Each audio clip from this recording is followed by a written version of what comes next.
As Larry Bird goes, so go the Boston Celtics. With Bird sidelined by a back injury, Boston struggled, losing 7 of 15 games.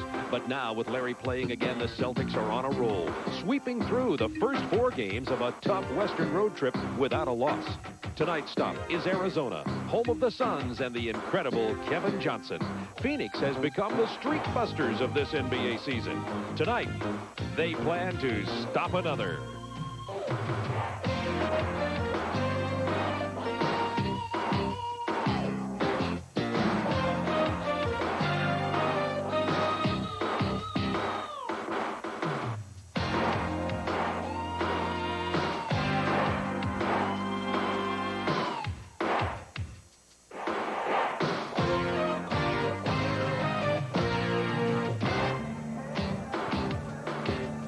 The beautiful skyline of downtown Phoenix, Arizona in the Valley of the Sun. Hello, everybody. Along with Doug Collins, this is Bob Neal from Arizona Veterans Memorial Coliseum. The Boston Celtics, with the best record in the East and a 4-game West Coast win streak underway, take on the Phoenix Suns. Phoenix in 3rd place in the very tough Pacific Division. Phoenix just recently beat Los Angeles and San Antonio, then lost at Houston. But Phoenix starting to be known as the Streak Busters, and they'd certainly like to stop this West Coast road trip win streak of Boston. And Doug Collins, Boston is doing more than just winning games on this road. I think they're trying to set a pattern for themselves that could lead to playoff success. Bob, Boston has one thing in mind right now. Their whole goal is to have the best record in the Eastern Conference, and they're doing everything to try to ensure that. First of all, they go out now. They have their own plane for their travel. They're trying to make it as easy on the players as possible. This trip has put them in a position to do that, winning the first 4 games. They're going to play tonight. They go home, which is actually in Hartford to play a game, then they're out for 3 more. So they had 9 games away from Boston Garden. They have 4 wins in their pocket already. So they're in a position, I think, to challenge Chicago for the best record in the East. I think it's down to those 2 teams now. And they've been winning, Boston has, without some of their main weapons. Larry Bird is back, but now Kevin McHale is injured, and Boston continues winning anyway. Well, McHale is a big key to this team's success in the post. He's actually their best low-post player, and they're going to miss him tonight because he had a big ball game in Boston Garden, scoring 17 points in the 2nd quarter, distorting the Phoenix defense, forcing them to double-team the post. Phoenix will not have to do that tonight. Phoenix's game plan is going to be to not let Gamble and the other guys, D. Brown, Shaw, and Lewis have big games. They feel that Parrish and Bird will get theirs tonight. Now, the story of Phoenix, they're in 3rd place. They have 32 wins, 3rd place in the Pacific Division. But after eliminating L.A. in the playoffs last year, they came into this season with very high expectations from the fans and the press. Well, this franchise changed so quickly. You know, they went through the situation where they traded their team off. They were down in the depths. All of a sudden, it turned quickly. They got Kevin Johnson. They got Chambers.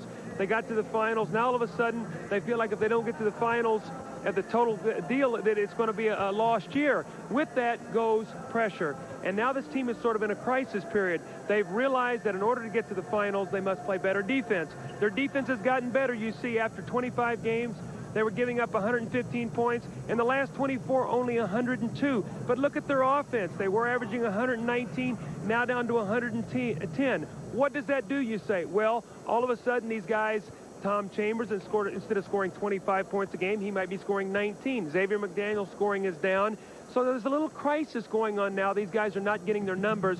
They're going to have to get through this period of time and realize that defense and rebounding will win in the end. And there is a new face in a Phoenix uniform. On January 26, Phoenix signed Joe Barry Carroll. He's been on the suspended list, getting in shape. He's with the team and will play tonight, some in the game. Tim Perry has been placed on the injured list. We'll be back here with a tip-off between Phoenix and Boston in just a few moments. But right now, after these commercial timeouts, we'll be joining Ernie Johnson in Atlanta. Take a look around me at a place like none on land. Feel the sea breeze glisten. Let it take you by the hand. Sail away now, you'll find me. The world's in my command. Now I got the world. Of all the resorts in the world, one takes you to the great places of the world. Royal Caribbean, the grand resorts of the 7 seas. Oh, Caribbean, I've got the world. Caribbean, the grand resorts of the 7 seas. Isn't it time you discovered them?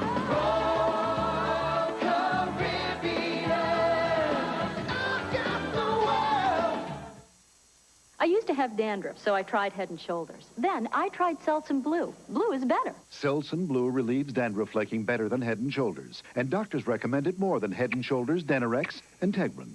Blue is better. Seltz Blue. How do I know where to get my brakes done right? Come to Midas. You get a lot of value for the price, and you get something else. Peace of mind. Knowing you get a thorough inspection by Midas-trained experts and a written estimate up front. Knowing every brake shoe and pad is guaranteed for as long as you own your car, and knowing the job will be done right. That's why more people come to us for brakes, knowing that nobody beats Midas. Nobody.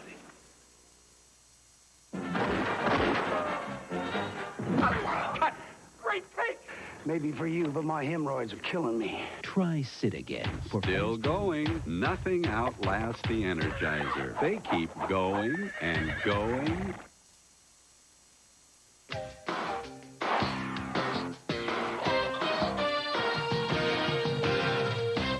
Minutes away from the tip in Phoenix as the Suns host the Celtics on TNT. Ernie Johnson in Atlanta checking the news around the NBA. The league has handed down fines and a suspension for Sunday night's heavyweight bout in Orlando between Greg Kite and Frank Brakowski. They'd been doing some banging earlier in the game, and then Kite hit him high, and Brakowski went after him. Kite never really saw the right that caught him, but before any serious punches landed, the fight was broken up. You'll get another look from the Slam Cam, the aptly named Slam Cam. Brakowski suspended for 1 game and fined $7,500. Kite was not suspended, but was docked $5,000. And now on the injury front, the Lakers embark on a 6-game road trip tonight without Sam Perkins. He broke the little toe on his left foot. He will miss at least 5 games. And the Portland Trail Blazers will be without reserve forward Mark Bryant for the rest of the regular season. It appears he's out with a broken foot. On the NBA schedule tonight, 9 games, 4 of those are underway as we check the scoreboard. New York with a 33-24 lead over the Hawks. Hawks have lost 8 straight on the road. Sacramento's lost 19 in a row away from home, and they're playing tonight without Lionel Simmons. They trail New Jersey in the second period. The Seattle Supersonics and Philadelphia 76ers, a 13-0 run has helped Philadelphia to a 10-point lead, and it's Charlotte in the second period, leading Indiana 34-26. Back at the half with updates and highlights, but coming right up, the Celtics and Suns, our Tuesday night feature on TNT. NBA Game is brought to you by Budweiser, the king of beers, with that distinctively clean, crisp, cold taste. Nothing beats a Bud.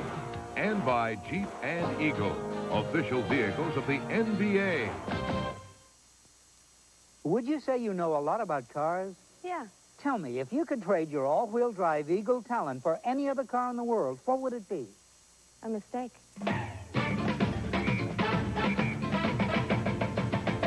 My Eagle Talon TSI has all-wheel drive and available anti-lock brakes, so do I gain an advantage on the road or not? It's plain you gain, especially in the rain. By George, I think you've got it.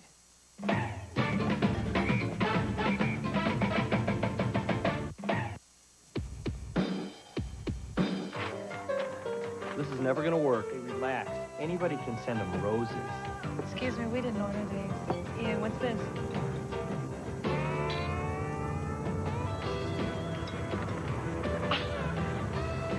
Hi! Did they really expect us to call them? I'm telling you. Hello! Nothing beats the Bud! My daughter Wendy said to me, Dad, I think you've got to come up with some new kind of foods. Be different. Get on the cutting edge. She may be right. So I had an idea for a special chicken sandwich. Introducing Wendy's Chicken Cordon Bleu, a boneless breast of chicken, ham, Swiss cheese, Grey Poupon, and mayonnaise on a toasted Kaiser bun. That looks delicious. Hey, Dad, where are you? In the kitchen, on the cutting edge. Try the new Chicken Cordon Bleu sandwich at Wendy's for a limited time. Style with the voice of the sun, Bob Neal and Doug Collins with you from Veterans Memorial Coliseum. It's the 42nd consecutive sellout here in the Valley of the Sun. And let's have a look at the Chief Eagles starting lineups. First of all, for the visiting and streaking Boston Celtics, Robert Parrish will be at center. He had a whale of a game just the other day. Gamble and Bird at the forwards, Reggie Lewis and Brian Shaw. And missing from the lineup, he doesn't start usually anyways, Kevin McHale out with the ankle. He's on the trip, but still receiving treatment and won't be playing in tonight's ball game. Of course, Chris Ford, who's one of 4 NBA rookie head coaches to coach in the All-Star game, heads the bench for the Boston Celtics. The Phoenix Suns will have Chambers and McDaniel up front, Mark West at center, Jeff Hornacek and Kevin Johnson at the guards, and Cotton Fitzsimmons. And you see him smiling, and that's because he really was fearful of Kevin McHale, who punishes Phoenix in that low post game. So when he saw Kevin McHale walk in tonight with a limp and decide not to play, it made Cotton a very happy camper, and this game is underway. Well, Cotton, in fact, said to Kevin, he said, I know that foot's going to feel better when you're flying out of here. Larry Bird into Robert Parrish. Now, Parrish got off big against the Lakers. They went to him early against Vlade Divac. He had 21 in the first quarter. Let's see if they try to go to that matchup here early in the game. West defended him well that time. Hornacek from Kevin Johnson. Now, that's a matchup we're going to have to watch. Kevin Gamble is playing Hornacek. They're going to play Reggie Lewis against Tom Chambers to try to take away the screen roll game of Kevin Johnson and Tom Chambers. Kevin Gamble cannot let Hornacek spot up for those open jumpers. Reggie Lewis defended by Hornacek. Lewis with the quickness beats Hornacek off the dribble. But the defense was there from West. Now on the run, Xavier McDaniel with the penetration past Larry Bird. Bird cannot stop him there one-on-one, that's for certain. Answers with a 2-pointer standing on the line. You know, since Larry Bird has been out with the injury and come back, he's actually been a little stronger as we see Chambers with the jumper. But his three-point shooting is much better since he has come back. Parrish with a rebound to Gamble. Gamble posting up Hornacek. Missing badly. McDaniel with the rebound. And to Kevin Johnson. It's 4-2 Phoenix. Opening moments. First quarter from Veterans Memorial Coliseum. Now with Chambers playing against Reggie Lewis, we'll see if he tries to post him up inside. He settles for the outside jump shot. Chambers should like to post him up, get inside, and use his advantage against Reggie Lewis in the low post. There you go, take it to the basket. And he draws the foul. Chambers only 1 of 8 the other night shooting. Very unhappy player in that loss down at Houston. And at Houston, Phoenix did not play well. They particularly didn't rebound well. 33 second shots they gave up. Cotton Fitzsimmons was talking about we held them to 39% field goal shooting, and we were never in the ball game. He was very discouraged. He felt his team did not play very hard. And I think in tonight's game, it's going to be very interesting to see how this Suns team comes out, because this is a team that's prided itself on the running game, the open floor game, and as they've gotten to be a playoff team and the numbers have come down, they've struggled a little bit. They're only 16-8 in their last 24 games. The big thing is teams are playing Kevin Johnson differently, Bob. They're backing off of him and giving him the shot, not allowing him to penetrate and get other players involved. It is 6-2 Phoenix. Gamble dishes to Robert Parrish. The jump hook goes down for the jump. It's 6-4. 9:59 to go first quarter. This could be a real up-and-down game, depending, because you've got 2 teams capable of running well in this game tonight. Pass inside to Chambers from Kevin Johnson. That's where Tom Chambers can hurt Reggie Lewis. Reggie will not be able to handle him in the low post. Lewis now driving on Hornacek. Kicking it back out to Gamble. Shooting over 60% from the floor. To Bird with 14 on the clock. Chambers bothered the shot. McDaniel saves it. Kevin Johnson. Hornacek. Buries it from 19. Twice now, Kevin Gamble has been sucked back in to try to help on penetration. He's left Hornacek. He's buried 2 long jump shots. Must stay at home on Hornacek. Suns 10-4. Gamble from 17. I really believe he's the difference in this team this year. We talk about D. Brown, we talk about Brian Shaw being back, but it's freed Larry Bird up to play the natural power forward position. Now, here's Chambers. They're going to have to double team him down there. He spins into the lane. The double team stripped the ball from him to Shaw. He pulls up from 15 and draws the foul. I think it's going to be on Mark West. I think they're going to call down him by the basket. Foul has been called on Now they said Kevin Johnson. This is the matchup. We talk about Reggie Lewis. They're trying to play Chambers with a smaller player to take away the screen roll, so Phoenix will counter by going inside. Chambers trying to get those easy layups around the basket. I look for Boston to double back and force Chambers to get that ball back out. Kevin Johnson fouls Brian Shaw. He goes to the line for 2.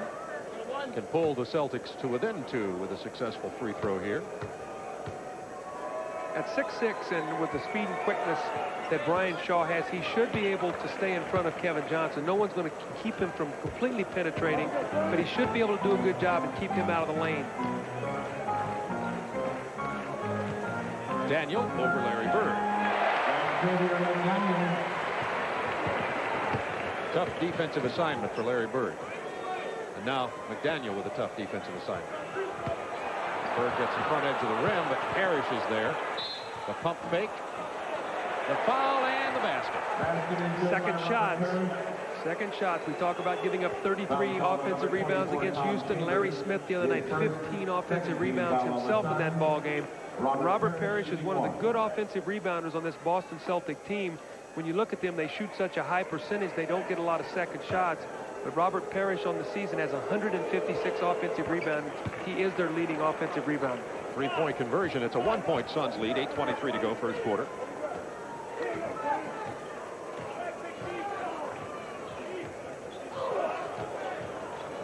Kevin Johnson looking for McDaniel in the post. To Hornacek still looking for him against Johnson. Against Parrish this time. That's Mark West. Check that, and West has the ball batted out of bounds. Good defense there by Robert Parrish. As Phoenix tried to go into the low post, they get a new shot clock, ruling the ball hit the backboard, so it'll be a new 24-second shot clock for the Phoenix Suns. Phoenix leading by 1. Bird almost had the steal because he got out on the break. McDaniel is left open. West with the rebound. He can't get it to fall, and Parrish comes away with the ball. 4 rebounds for Robert Parrish early in this game. Boston can take the lead on this possession. Nice pass from Bird to Brian Shaw. Well, Phoenix got away with an illegal switch that time. Bird had a mismatch. Chambers came over and double teamed quickly before Bird had the ball. They got away with that one. Celtics take the lead. There's Hornacek again. Gamble losing him on the perimeter. Kevin Gamble must stay with Jeff Hornacek. He cannot give that kind of help. That's 3 for 3 from the perimeter now. Suns regain the lead 14-13. 6 points for Hornacek. Looks like they're trying to post up Brian Shaw against Kevin Johnson. Here's the double team. Gamble's open. He kicks it to Reggie Lewis. Chambers.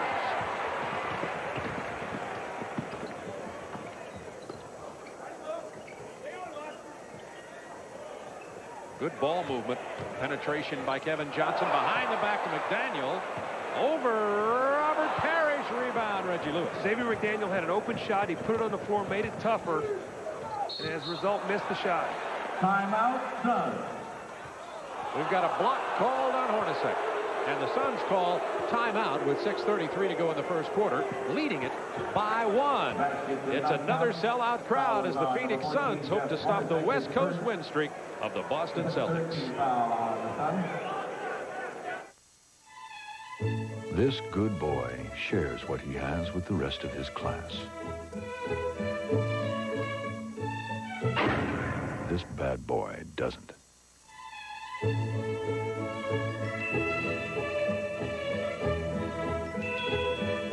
There's only one Jeep Cherokee Sport. Save $700 on new 1991 Jeep Cherokees.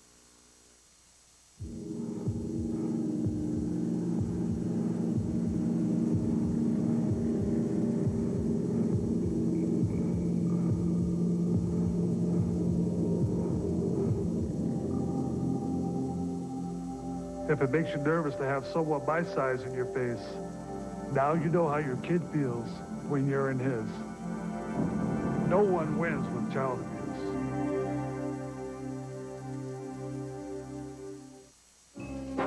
Coming March 4th for 7 days.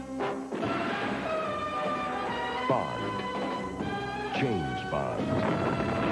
7 days of 007, and only TBS has him. Sidney Poitier broke through the barriers of race to become a #1 box office star. TNT salutes the great performances of Sidney Poitier on his birthday with 3 movies. Wednesday night beginning at 8 on TNT.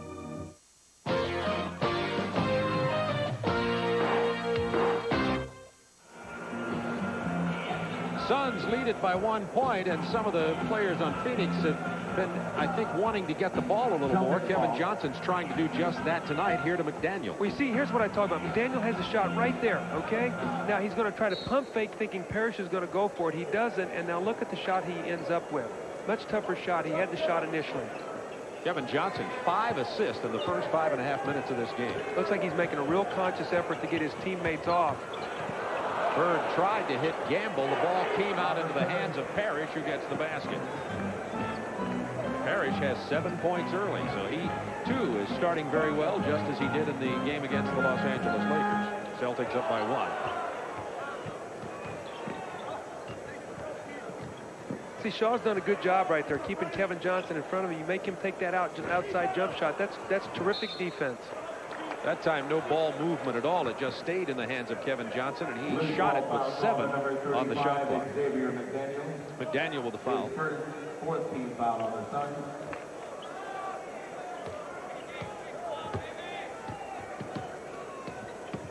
Suns have 14 fouls, only 1 against Boston. 5:40 to go in the first quarter. Bird for 3. Rebound Parrish. Bird missing again. Larry Bird has been ice cold in the first part of this ball game. Kevin Johnson with the drive and the dish. It won't go in, and then Chambers answers with his own offensive stick back. He has 6.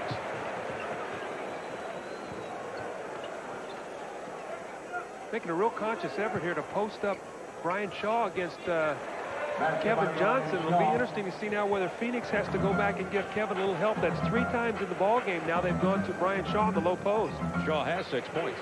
17-16 Boston. Now here's the post up with Chambers against Reggie Lewis. Reggie Lewis got up and blocked that shot.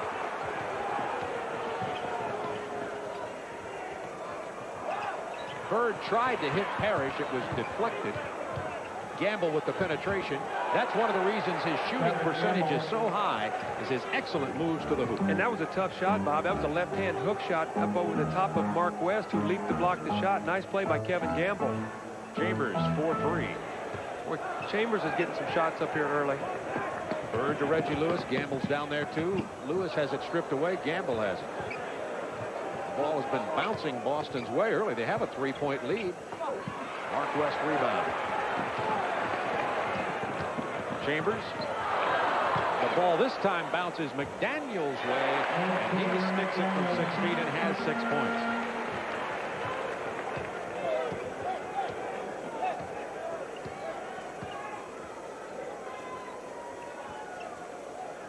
Celtics nursing a 1-point lead with 4 minutes to go, first quarter. 10 to shoot.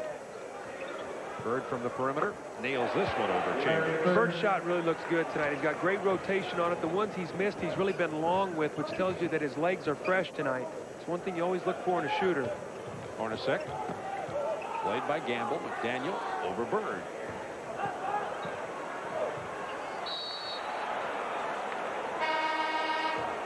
The ball will belong to the Phoenix Suns.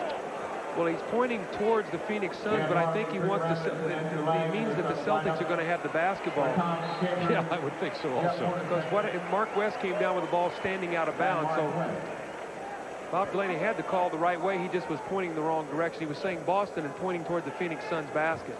We always talk about the officials after they make a mistake. Yeah. Bob Delaney, David Jones, Ed Rush are officials tonight. Let's see if Kevin Gamble gets a jump shot off. They're going to look like to post up Brian Shaw again. Normally on that play they try to get a jump shot for Kevin Gamble. That time from about 3 feet, Robert Parrish, who has 9 points. Celtics up by 5. And Marley into the game. Oh, nice pass by Brian Shaw. Look at Birds that. Bounce to Gamble. Boy, right now Boston really looks crisp. A lot of people thinking, as there's a 20-second timeout for Phoenix, thinking that Larry Bird, being the slow player in his later years that he isn't a part of that running game, but he really helps make it go. Well, he's the integral part of their running game because of his passing ability and because of his defensive rebounding. But watch the way this play is triggered here. Marley's going to miss the shot. Now, Brian Shaw gets the outlet, and Kevin Johnson runs in front of him. He realizes it, and all in one motion, he gives it up to Bird. Bird's heads up. You've got to cover him to the three-point line, and there's Gamble streaking on the outside.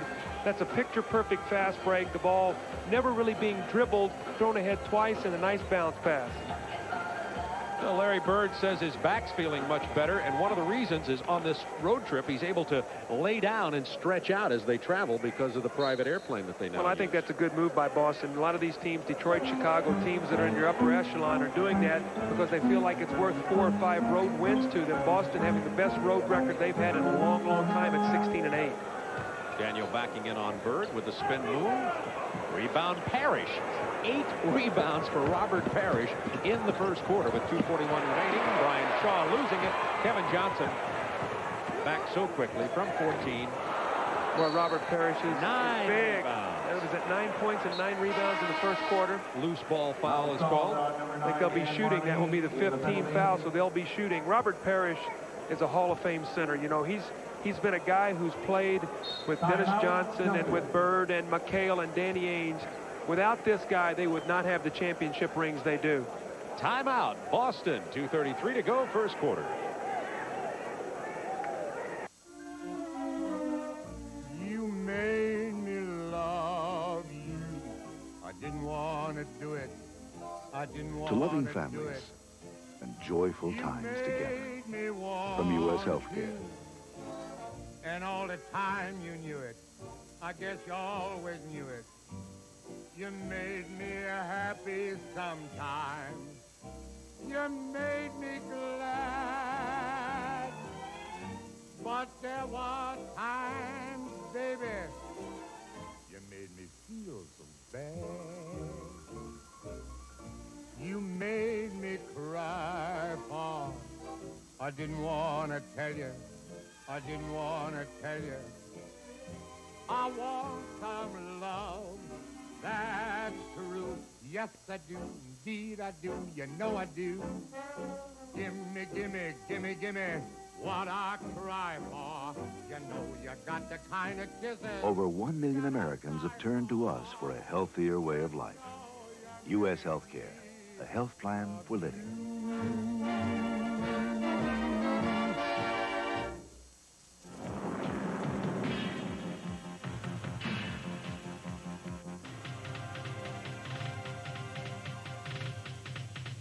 We're looking for a few good men with a medal to be Marines. You never thought you could afford a vehicle like this. One that offers an incredible 190 horses, shift on the fly, 4-wheel drive, air, automatic, and room for 5. In short, you never thought you could afford a Jeep Cherokee Laredo. But here's good news from your local Jeep and Eagle dealer. A great new way to afford that Cherokee today. At your Jeep and Eagle dealer, it's the least we can do for you. See your Key State's Jeep Eagle dealer, where you can expect the best. To the playoffs, and you can say what you want to say, but every day they're scared to death that Larry Bird's back is going to go bad on him again. They cannot win this without him, and the only hope they have is that he can stay healthy and they can get McHale back. Celtics by 8, 2:29 remaining in the first quarter. Parrish, 10 points, 9 rebounds, 1 block shot. Look at Chief here, the steal. He changes the statistics before I finish reading them, and he's fouled by Rambus and will go back to the free throw line. Is Robert Parrish. This is just another dimension he adds. Look at Robert Parrish in the passing lane, and a good steal there by, a good foul there by Kurt Rambus. Otherwise, Robert Parrish has a breakaway dunk.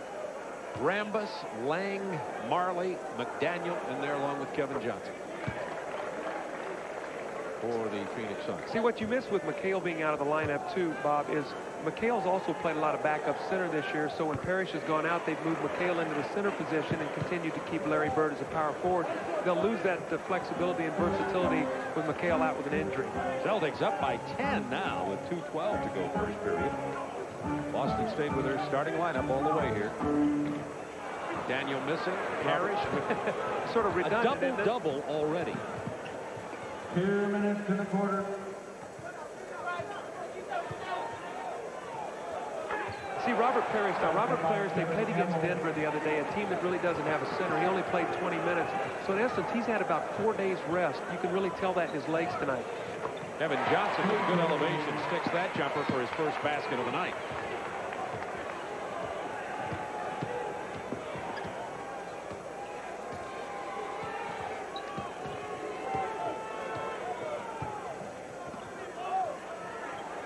Into Parrish, 10 to shoot for the Celtics. Good ball movement again. Reggie Lewis sticks the jumper uncontested. That's what they did against the Lakers the other night. They moved the clock down, and Reggie Lewis hit some real big jump shots, especially in that fourth period as they were holding on to an 11-point lead. Now McDaniel against Gamble. Bird comes in for the block. Foul call on number 34. And they're going to give the foul to Gamble before the block. At the conclusion of tonight's game, Doug and I will be selecting the Budweiser player of the game. 32-20 Celtics by a big 12 with 1:06 remaining in the first quarter.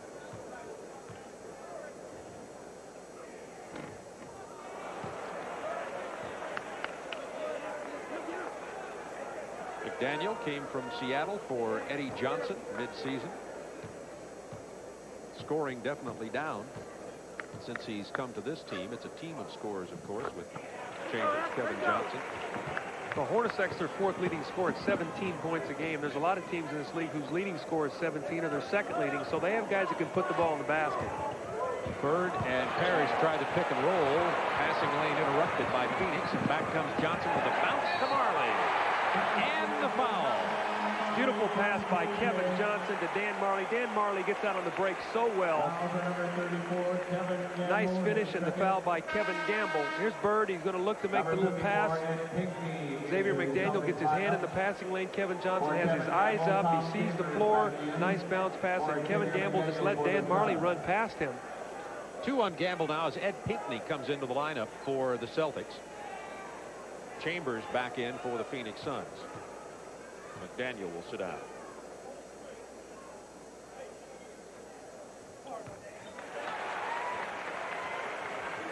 Dan Marley from Central Michigan, the Chippewas. That's what it is. Yes.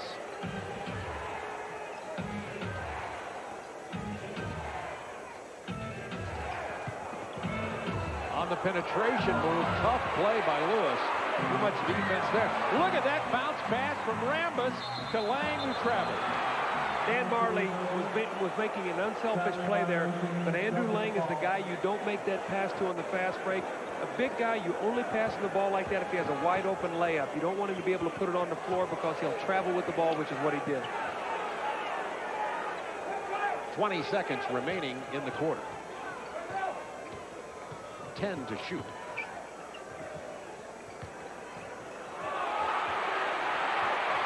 It's 3 on 2. Marley draws the foul as he gets the layup. Brian Shaw got it. Phoenix is getting back in this ball game since they've inserted Dan Marley. Their defense has picked up. He's forced a couple steals. Xavier McDaniel did a nice job in the passing lane, so have an opportunity now to get 6 points off turnovers. They got a 3-point play when Bird's pass was deflected. Marley with the 3-point play, another 3-point play opportunity.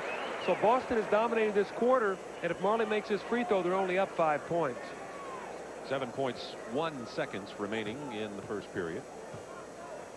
See if Phoenix tries to throw a little trap up here on them just so they can't run the ball right down the floor and get an easy basket. Looks like Chambers is up here, but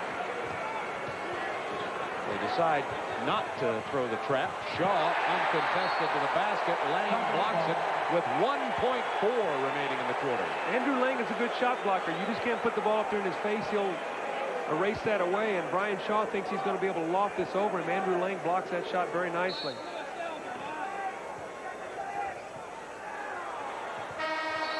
Bird makes the pass to Shaw, but just after the buzzer sounds, wave off the basket. Celtics conclude the first quarter here at Phoenix with a 5-point lead.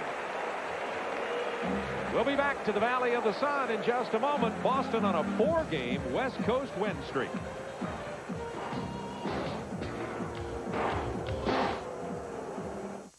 3 reminders from a leader in 4-wheel drive and all-wheel drive technology. 1. Don't try this without the advantage of 4-wheel drive. 2. Don't try this without the advantage of all-wheel drive. And 3.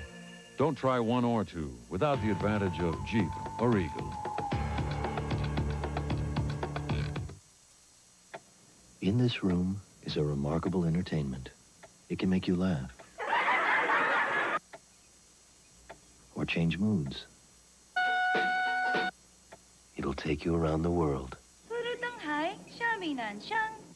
It comes with 50,000 people to help. It does more, faster.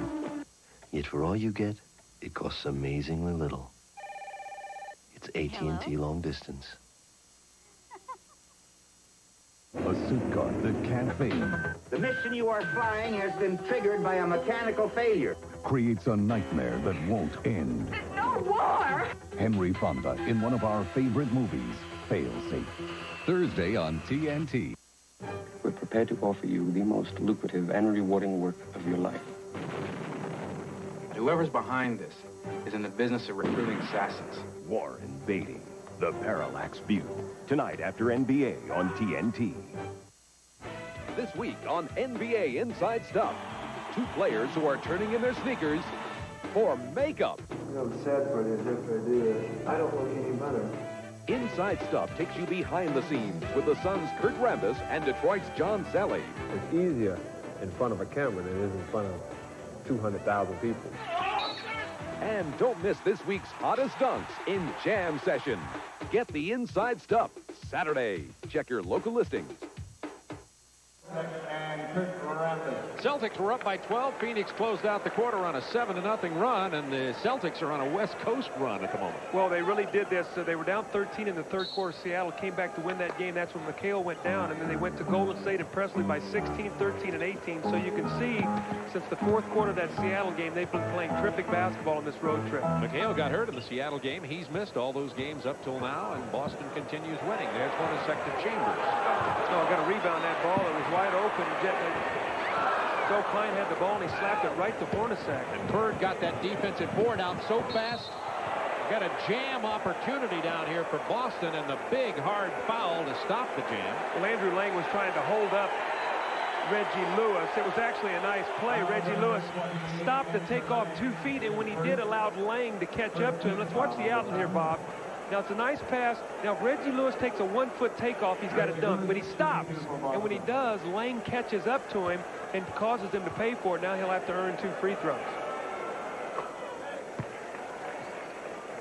Lang is 6'11", 250 pounds, and has quickness in terms of getting up quickly and blocking shots. Good hands, too, as you pointed out before. Has a very good upside to him. He's becoming a better offensive player, a very good rebounder and a shot blocker. So if he gets a little offense, he could be a young center that could be a very good player here for the Phoenix Suns. Hornacek with the turnover to Shaw. Bird bounces to Pinckney for the reverse jam. Delay a game on the Boston Celtics. Delay of game charge of the Boston Celtics. I'm sure Ed Pinckney would like to play well. He was originally a first-round pick of the Phoenix Suns. See on the top of your screen over there, D. Brown pumping up, ready to come into the ball game. The Gorilla did a great skid here in between quarters on him. D. Brown, the slam dunk champion. A nice rebound by Joe Klein. Just ripped that away from Kurt Rambis. Pinckney got out on the break quickly. Klein to Lewis against Marley. Marley, good defense.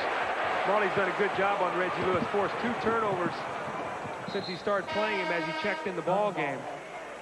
Number 7. D. Brown comes in for Brian Shaw. For Brian Shaw. Now with this lineup on the floor for the Boston Celtics, Larry Bird and Reggie Lewis will have to be their offense. You have Pinckney, Klein, and D. Brown in the game with them. None of those 3 guys are good scorers, so Bird and Lewis will have to be the offense while Parrish rests. Hornacek got the pick from Rambis, and Brown fought through it and almost got a steal. 7 to shoot for Phoenix. We got a walk there. Now 2 to shoot.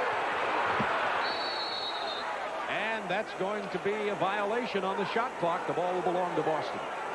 Tom Chambers a little upset. He had the open jump shot. He tried to drive it past Pinckney. Pinckney got a piece of it. Reggie Lewis was able to pick up the loose ball. It did not hit the basket, so the shot clock did not recycle. We had a violation. Bird for 3. Bird has missed 5 and only hit 2 shots tonight thus far in this game. Boy, D. Brown is quick. He really gets over the top of those screens. Marley against Lewis with the penetration. He's fouled. Pinckney got it, his first. Dan Marley's very active offensively here in this ball game. Normally a guy that known for his defense, but he's really looking to attack off the dribble. Reggie Lewis, you see him taking it in the lane. He's going to pump fake and go up and under. And right there is where the foul is committed. Dan Marley with 2 3-point plays in this game already to close off a 7-0 run at the end of the first quarter to get Phoenix back into the game.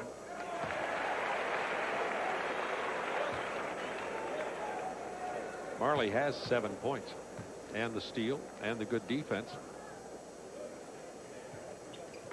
Kevin Johnson will rejoin the Phoenix offensive lineup in just a moment. I guess perhaps the defensive lineup too. Celtics by 7. Hornacek almost got that steal. Now the shot clock kept running, so it's only 10 to go here. 9, 8. Bird with the fake. Pitch decline. He's got the face-up jumper. Doesn't get it this time, though. Bird with the offensive board. Goes to the floor and misses the shot. 3-on-3. Phoenix from 18. Hornacek. He has 8. Celtics by 5.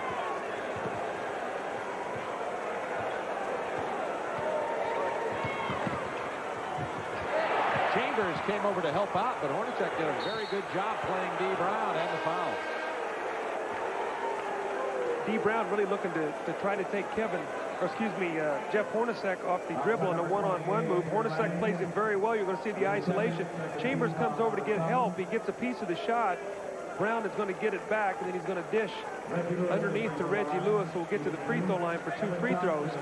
We can see right now that, Cotton Fitzsimmons is going basically to a 9-man rotation. Rambis is out now. Marley moves down to the small forward. Kevin Johnson back into the game as the point guard. Hornacek moves over. So Hornacek will be the backup point guard now to Kevin Johnson rather than Miguel Knight. Miguel Knight probably won't see as much time as they make their push now to get ready for the playoffs.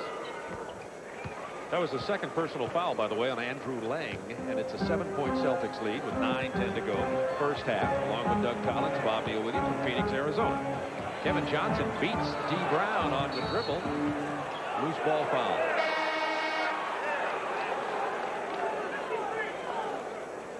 Foul charge to number 53 of Boston. That's on Joe Klein. Second team foul on Celtics. Chris Ford, all-star coach. Done a great job with this Boston team here this year. They have some versatility now. The young guys have come through for him. The older guys are playing super basketball, so he has a legitimate chance at an NBA championship in his first year on the job. Chambers over Bird from Kevin Johnson. Got the front of the rim.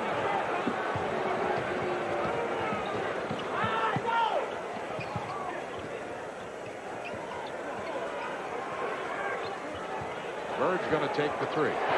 See, Larry Bird, you've got to play him out there. Now, what's going to happen is the next time he's going to raise you up like he's going to shoot the 3, you're going to leave your feet and he's going to drive past you. So it makes him a quicker player, the fact that he shoots the ball so well. There's Bird with the steal. To Klein. Brian Shaw traveled. Klein caused that by giving it to Brian Shaw unexpectedly there. That was good news, bad news. Yes, give up the ball. That's good. Bad, don't give it up that way, Joe. Chambers only 2 of 10 tonight.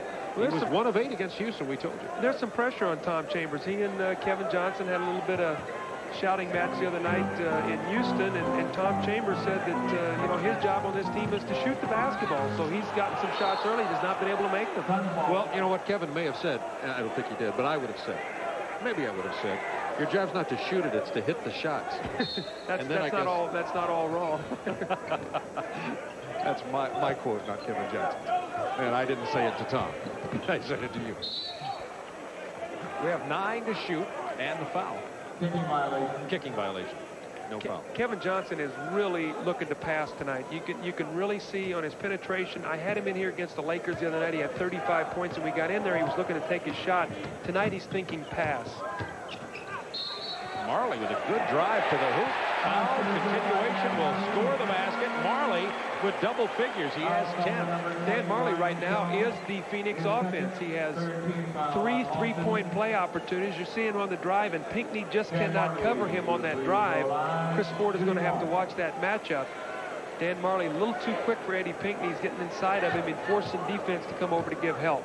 Shaw with the foul. He has 2. You see Marley's just 2.4 points, make it 1.4 below his average. That's 3 three-point plays here in the game, and he's only played about 8 minutes.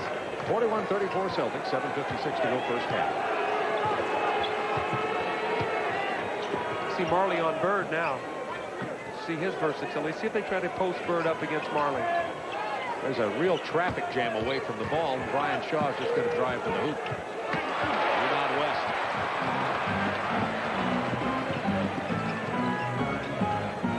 Kevin Johnson had to pull up for the jumper, tried to make the pass, kicked out of bounds. Great save by Hornacek. Rebound Klein. Stripped away Marley. Marley rebound. Marley tip in.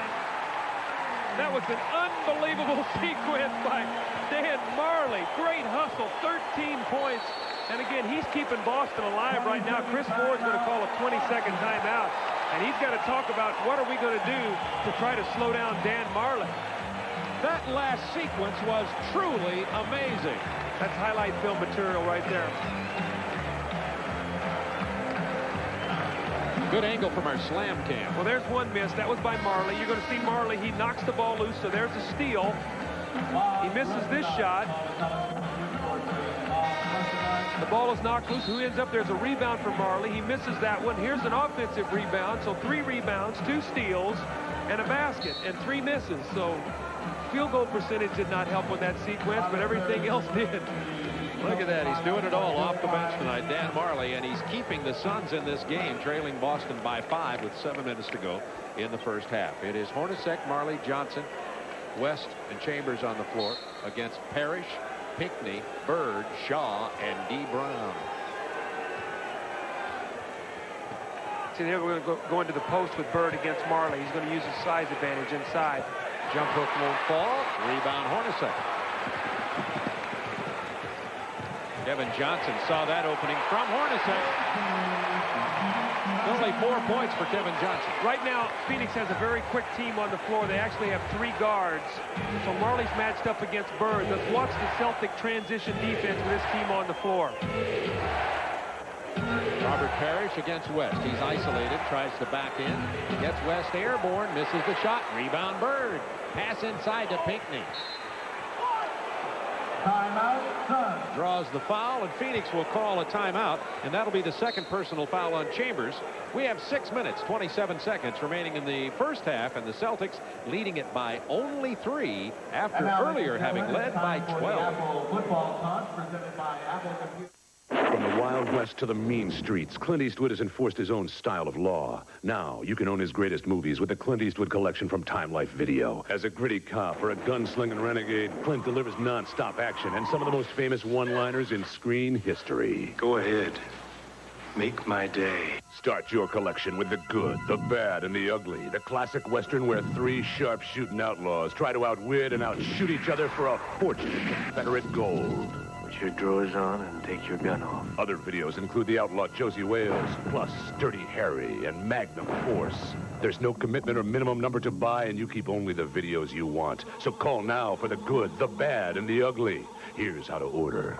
To order your first video, The Good, the Bad, and the Ugly, call 1-800-421-2000 or send just $14.99 plus $3.23 shipping and handling to Clint Eastwood Collection, P.O. Box 105264, Atlanta, Georgia. Celtics lead it 41-38, but the Suns really making a run here with 6:27 to go in the first half of play.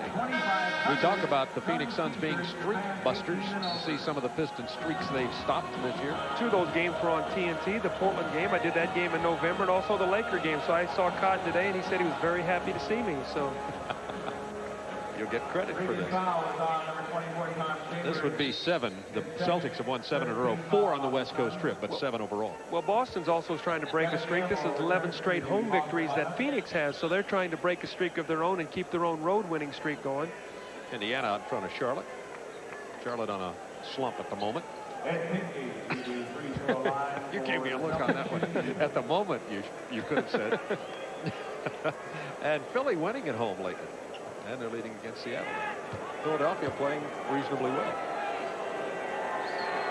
They're the other team you might mention when you talk about the East. You've got to talk about Boston, Detroit, Chicago, and that's really the cream of the crop. And maybe Philadelphia there, maybe Milwaukee. Milwaukee got off to a great start, but they really struggled lately, and they've made a trade now to get Dale Ellis for Ricky Pierce. So they're sort of a team now a little bit in transition. Kevin Johnson saw the opening, penetrated, and kicked to Hornacek. Gamble again, got caught peeking. Hornacek with a shot. I'm seeing Chris Ford is saying, please don't leave Hornacek. Celtics lead has been whittled to 2. Pinckney down inside. There's the double team. Open man is Bird. 8 to shoot. Parrish. To Shaw. Big bucket by Brian Shaw. That's a game of the part of Brian Shaw's game that has gotten much better. If he had a weakness, it was his outside shooting. He's getting much better at that. Brian has 8. Reggie Lewis going to be back in the game in just a moment for Boston. Again, penetration and the kick out from Kevin Johnson, but Chambers missed the shot. And Marley on the offensive boards kept the ball alive. Almost a spectacular tip. Good play by Pinckney to Shaw. To Gamble. Off the glass. Pinckney made that happen, tipping the loose ball out to Brian Shaw.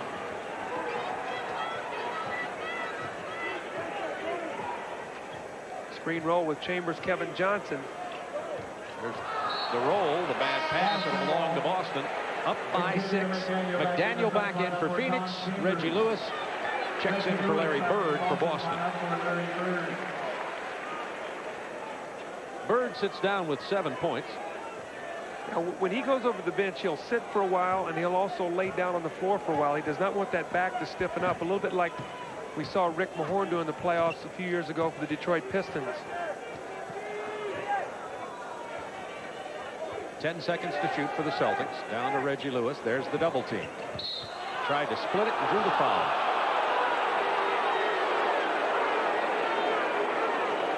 Dan Marley is really aggressive on the defense tonight. Not that he isn't always, but that time went back very strong to double team. New shot clock now as the Celtics aren't yet in the penalty. By the way, they charged that foul to Hornacek. He was trying to stop Reggie Lewis from posting him up. Forced him out. Hornacek did a good job that time. Forced him off the block, didn't let him post him, squared him up, did not let him get around him on the drive, and made him shoot the jump shot. You see Bird over there on the sideline trying to keep his back loose. That looks like you at the pool. That's right. Yeah, was that for your back? Is that like... Yeah, right. Xavier McDaniel to Marley. Boy, Marley just feels that every time he sees Pinckney on him, he can take him wherever he wants to. Chris Ford really in a dilemma right now with that matchup. But Marley just taking the ball to the basket. 2 fouls on Pinckney. Team fouls, Boston with 4 and Phoenix with 4 with 4:21 to go in the first half. Marley goes to the line. Marley has 13 points.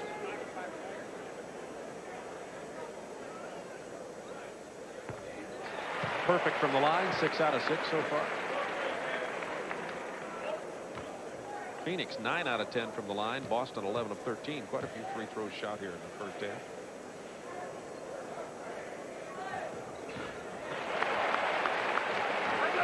It's a 4-point Boston lead.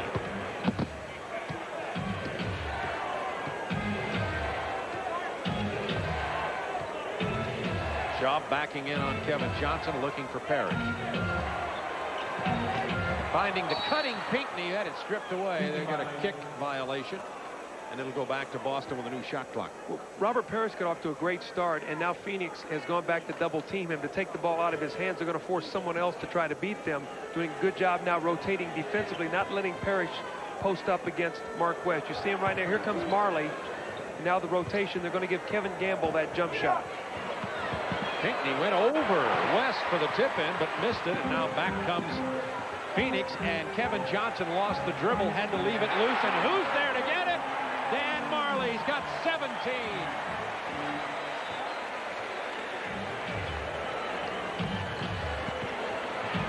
Parrish shot is blocked by West. It'll belong to Boston, 14 on the shot clock. Parrish had 12 first-quarter points. He has a donut here in the second quarter. Well, they've done a good job defensively. Now, here's Kevin Johnson. He started to pass the ball, so he couldn't pick it up. Now, how Marley comes out of the pack with this, I do not know, but he's been the man on the spot tonight. Gamble got past Marley, but West was there to send him back. Into Parrish, looking for his first basket of the second quarter, and doesn't get it. Marley from Kevin Johnson. Timeout, Boston. It's tied at 46.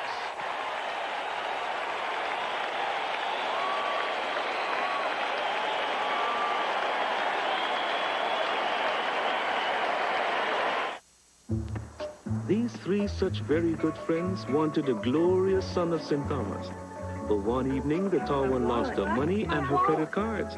And as soon as she mentioned Citibank Visa, no problem, I told her. Call this minute. Go on. They're open all the time.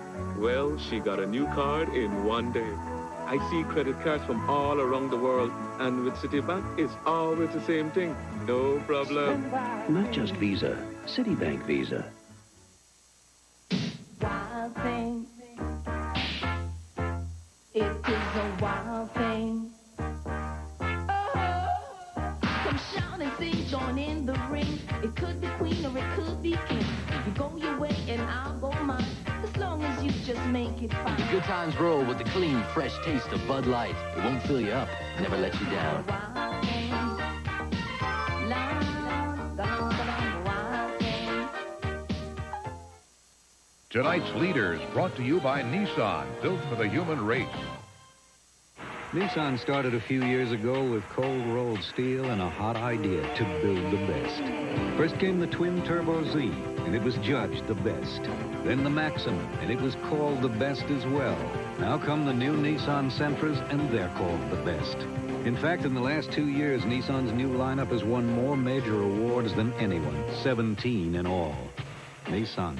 We started out making cars. We ended up making history. Time for tonight's Nissan leaders. The leader of the best road records in the NBA, Boston. Lakers right close behind. Then Portland, Chicago, San Antonio, the elite teams in the NBA. Boston 16-8. They had a 12-point lead here, now tied at 46, thanks to Dan Marley. Well, Dan Marley's done it on hustle points. I mean, the majority of baskets he's got is either second shot, steals, running out on the fast break, so he's done a tremendous job giving Phoenix the lift they've needed off the bench. Marley on Bird. Bird finds Shaw curling into the paint. Missed off the glass. Rebound Hornacek to Kevin Johnson. Bad pass. Intended for McDaniel and out of bounds. Kevin Johnson wanted Xavier McDaniel to come toward the basket. He tried to lead him, and Xavier McDaniel actually was sliding back. So that's the reason that ball went out of bounds. KJ looked over to Xavier and he said, come to the basket, don't fade away. Tied at 46, 2:53 to go in the half. Boston led by 12.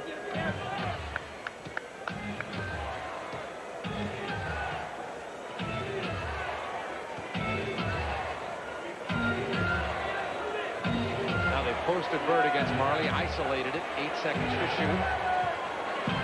Well, Marley's done a super job keeping his feet on the ground against Bird. There's a tough turnaround by Robert Parrish, who has yet to score in this quarter after getting 12 in the first. Marley. Bounce pass inside McDaniel. McDaniel has 9, and the Suns have regained the lead.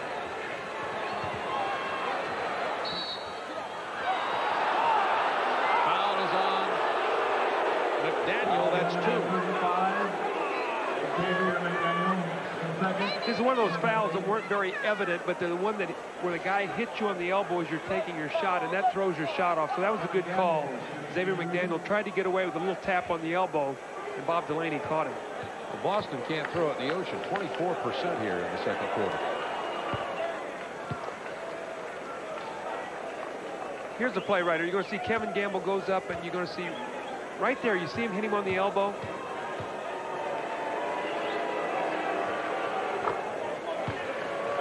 Tied at 48, 2 minutes to go, Pat.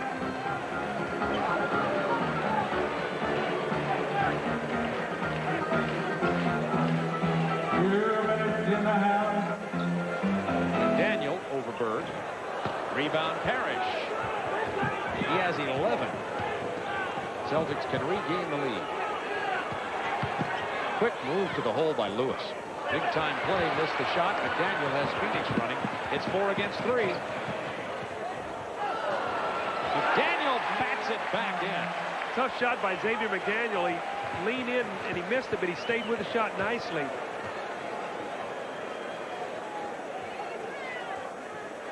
Bird sets the pick for Shaw's jumper.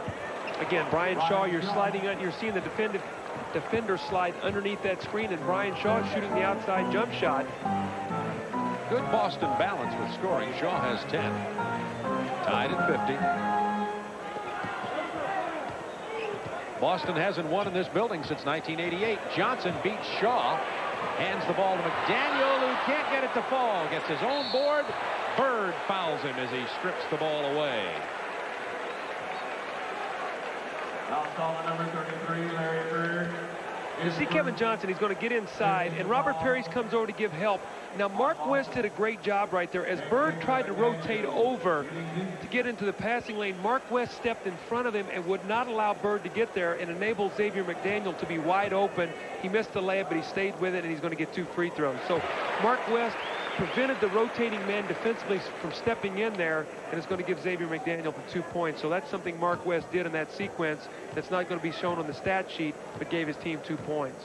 Coming up at halftime, the Prudential halftime report. Ernie Johnson will be in our Atlanta studio for scores and highlights from around the league, including Seattle, Philadelphia, and the Lakers in Houston. Also, Doug Collins will have NBA news and notes. Do you know that? That'll be Do you good. have those prepared? That'll be good. That's what it says. You better get to work. Brian Shaw to Bird, long range. Rebound McDaniel. Bird's been cold from the perimeter. Hornacek's going to be open. Nobody's spotted him up back here, but Marley's going to take the shot. Loose ball foul. It's on Boston. Loose ball foul, number 35, Reggie Lewis. It's on Reggie Lewis. We were talking about Bird shooting percentage. Only 3 of 11 from the floor in this first half. He got off to a big first quarter the other day against Denver. Had 17 first quarter points, ended up the game with 24. But against Los Angeles, he did not shoot well either. But his passing and his rebound was so strong that the Celtics were able to win that game.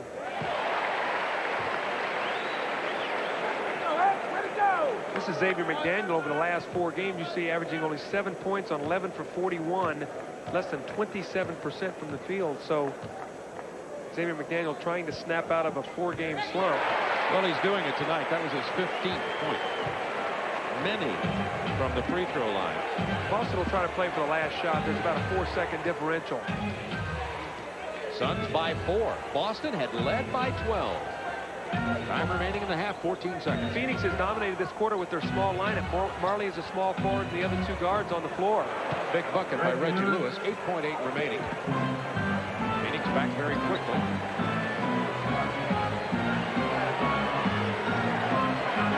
1 second to shoot. McDaniel does not get the ball into West's hands in time. The basket won't count, and the Suns leave at halftime with a 2-point lead. But Cotton Fitzsimmons' insertion of that small lineup has certainly given some problems to the Celtics, who at one time had led by 12. Doug Collins and I will be back here in a few minutes, but right now it's time for the Prudential halftime report.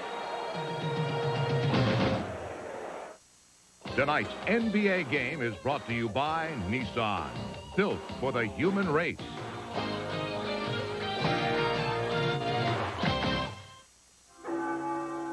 Sometimes I dream I'm in Italy, driving this incredible sports car.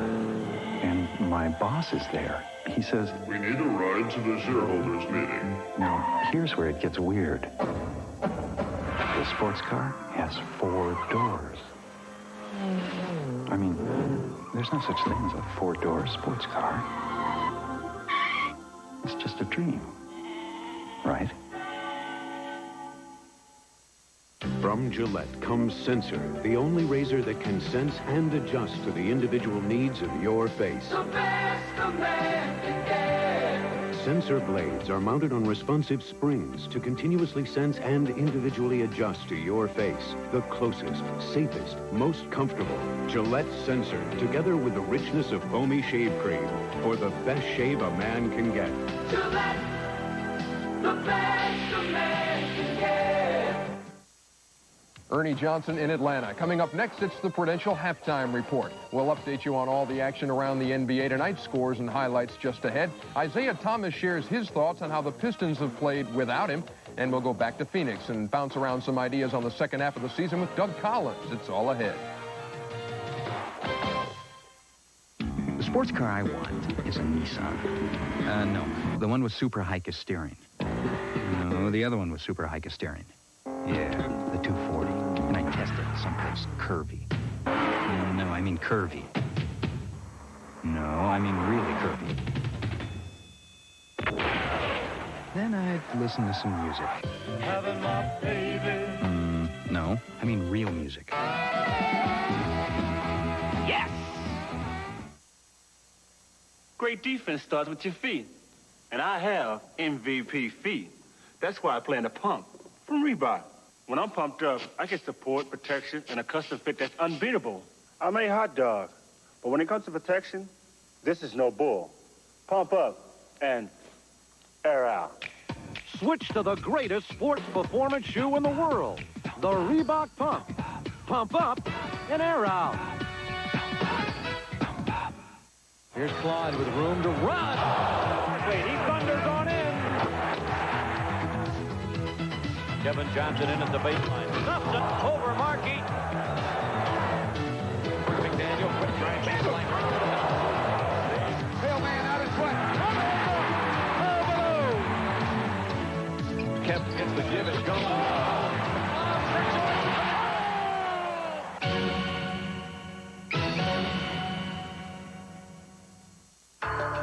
The Prudential Halftime Report is being brought to you by the companies of the Prudential.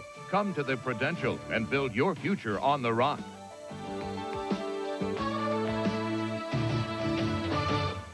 "24 minutes down, 24 to go in Phoenix, where the Suns lead the Celtics by a deuce. Ernie Johnson in Atlanta with the Prudential Halftime Report. 9 games on the Tuesday night slate, and we begin at the Spectrum, where the Sixers have returned from a 1-3 road trip to host the Sonics, who have lost 2 out of 3 on their current 5-game trip east. Take a look at the highlights from Philadelphia. Look at Michael Cage take Rick Mahorn baseline. 10 points in the first period as he had the hot hand for the Sonics. They led by 3. Sixers' Andre Turner comes up with a steal. Charles Barkley going to mishandle this, but it comes out all right for him. Easy lay-in. They're up 30-20 are the Sixers. Ricky Pierce, only 4 points in his debut last night. Cans the long jumper right there as Seattle stays in it. But the Sixers remain on top. Armin Gilliam in the paint.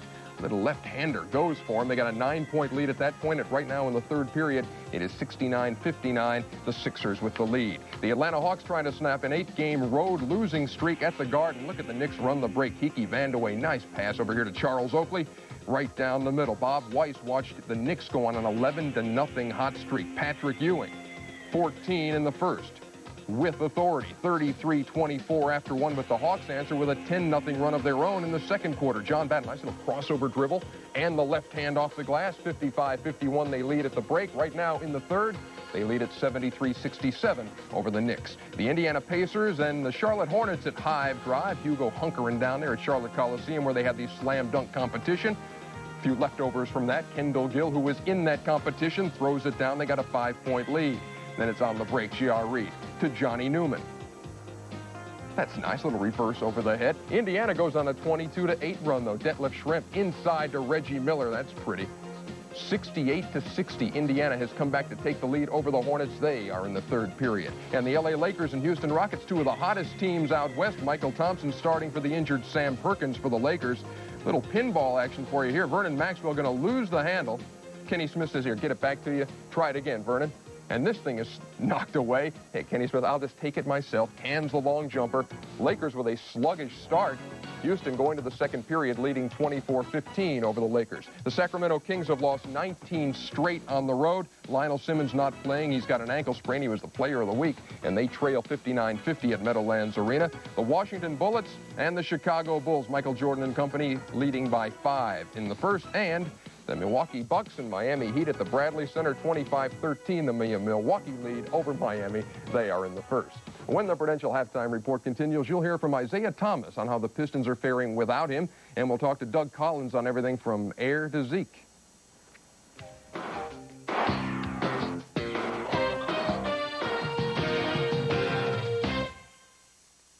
I couldn't raise the money to save the orphanage. I guess I'm a failure.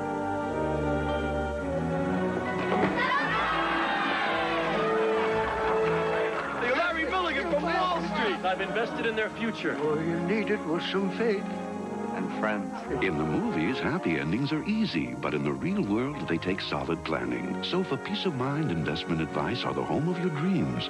Come to the companies of the Prudential and build your future on the rock. They are at the break in Phoenix with the Suns hosting the Celtics as the Prudential Halftime Report continues. The overriding story this season has been injuries. The loss of Mark Price has been devastating to the Cavs. Roy Tarpley's knee injury has stung the Mavs. San Antonio stumbling with Rod Strickland and Terry Cummings out. The list has grown from week to week. Now in Detroit, the Pistons have gone 8-4 since Isaiah Thomas went out for at least the rest of the regular season with a wrist injury. Zeke hopes to be back for the playoffs, but till then, he wants his mates to just go out and play free and easy.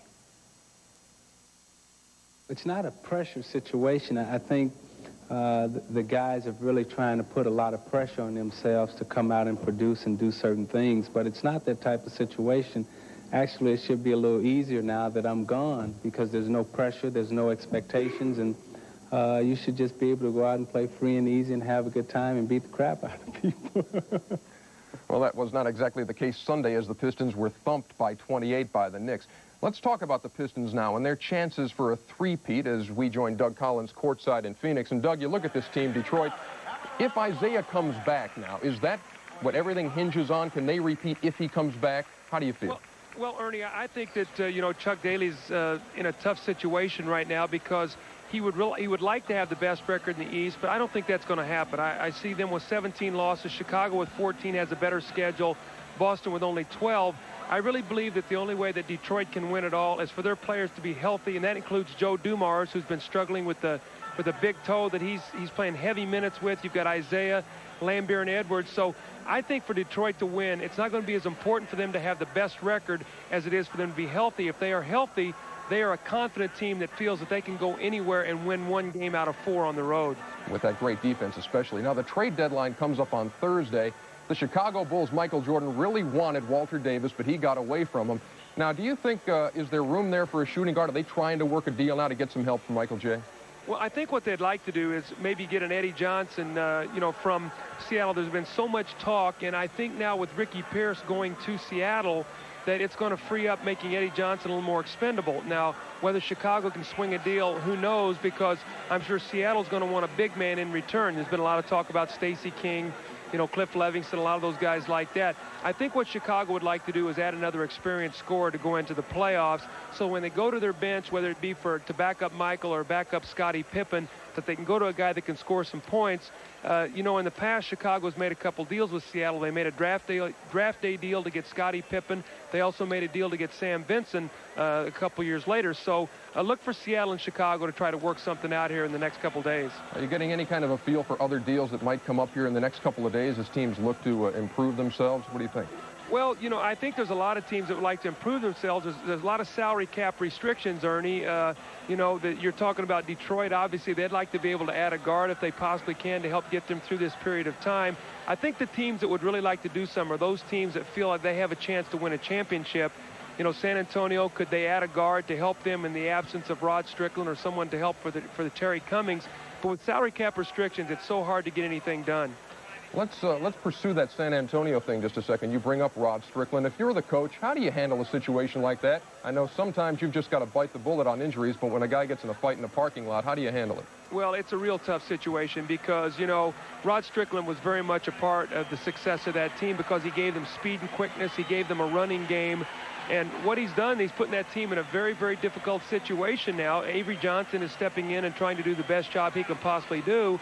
But without Rod Strickland, that team has really struggled, and they're going to have to really work hard now. Utah looks like they might be able to pass them, and if they do, San Antonio, if they don't win that Midwest division and they finish behind the Lakers, Phoenix, and Portland, that moves them down to 5th. So all of a sudden now they don't even have the home court advantage in the first round. That's something that could really, really hurt. Switching gears a little bit, on Friday night we had Chuck Daly via satellite from Detroit talking about the '92 Olympics. And there's a little bit of a debate here. Should you send an all-star team from the NBA or just send an NBA team to try to win the gold in Barcelona? What are your thoughts? Well, I think you send your best players over there, and naturally the Olympics touch a very soft spot in my heart because as a college player I had an opportunity to represent my country. So I think you send your best players over there. If the pros are eligible to play, I think you send your best players over there. Chuck Daly's a great coach. He can deal with all the people you're going to be dealing with.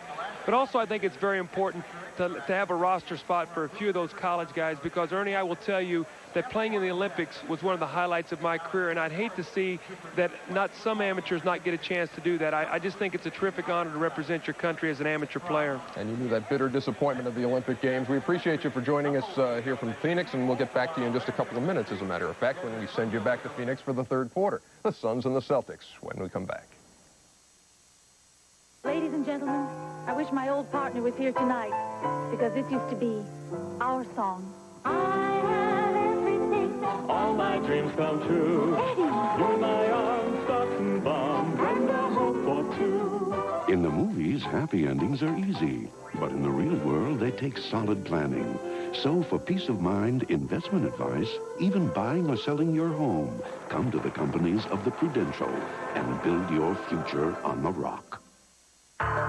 The Prudential Halftime Report has been brought to you by the companies of the Prudential. Come to the Prudential and build your future on the rock.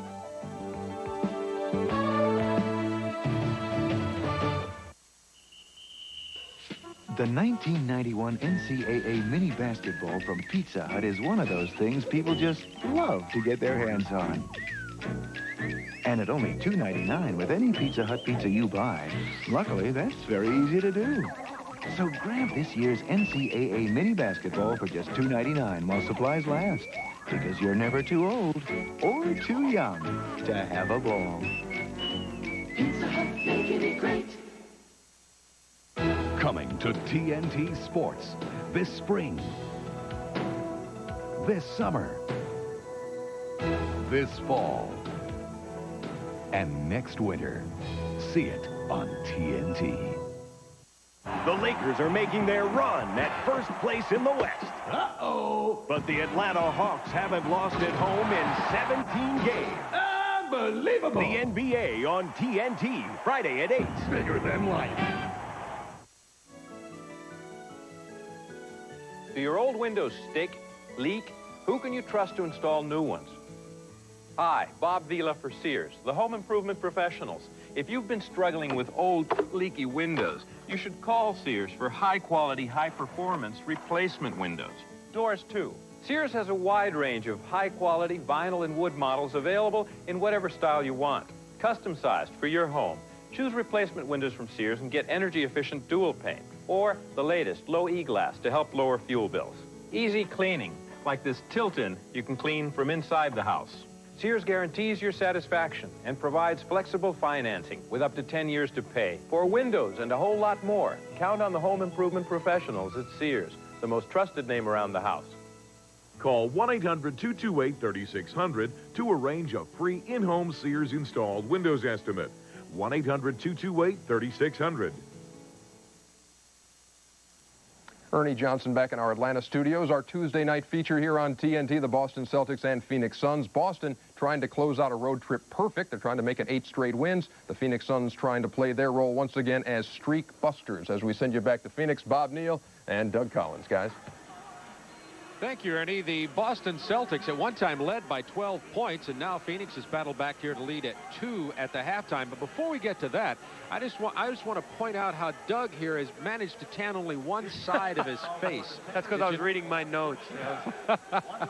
Let's talk a little bit about Phoenix comeback. They go to that small lineup, and it was very successful against Boston. Well, it was really Dan Marley, 19 points off the bench. He got up 13 shots, but his hustle, his defense, he got Phoenix in an aggressive mode. I thought they came out early in the game a little tentative, on their heels defensively, and Marley really picked up the level. Jeff Hornacek got open for 5 jump shots, 7 for 25 shooting for Xavier McDaniel and Chambers, so they could have a real nice lead if those guys were hitting any kind of percentage. As we take a look at the statistics from the first half, we're going to have to start saying, human highlight film? But no, that's Dominique. We can't call him Air Marley. Well, you see, right now, you see the field goal percentage, 42% for the half for Boston, only 39 for Phoenix. But here was the matchup, Dan Marley against Ed Pinckney. He got to the basket 3 times, 3 3-point plays in the first half for Dan Marley. Here you see Kevin Johnson's going to pick up his dribble. It would have been a violation. So Dan Marley, how does he come out of the pile? I do not know, but he gets it, a nice little left-handed scoop layup. And here's the sequence. This is the Dan Marley highlight film right here. In this sequence, Dan Marley is going to have 4 field goal attempts. He's going to be 1 for 4 from the floor. There's another miss. He's going to have 1 steal and 2 rebounds. So here's another rebound. There's a miss. And here's another rebound and a shot. So he was 1 for 4 with 2 rebounds and a steal on that one possession. His whole season, 19 points. His season high, by the way, is 24 for the entire game. 5 rebounds, 2 steals. How about Magic Marley? Well, I tell you, whatever it is, he injected him with a lot of life in that second quarter, and that small lineup really hurt the Boston Celtics. Robert Parrish, after a big first quarter, 0 in the second. Chambers fouled on the shot. Tom Chambers struggled in the first half, was only 2 of 12 for 6 points. Bird with the number 33, Larry Bird, is second for Here's Chambers McDaniel, 2 for 12. You see a combined 7 for 25. They did get 21 points, but on 25 shots.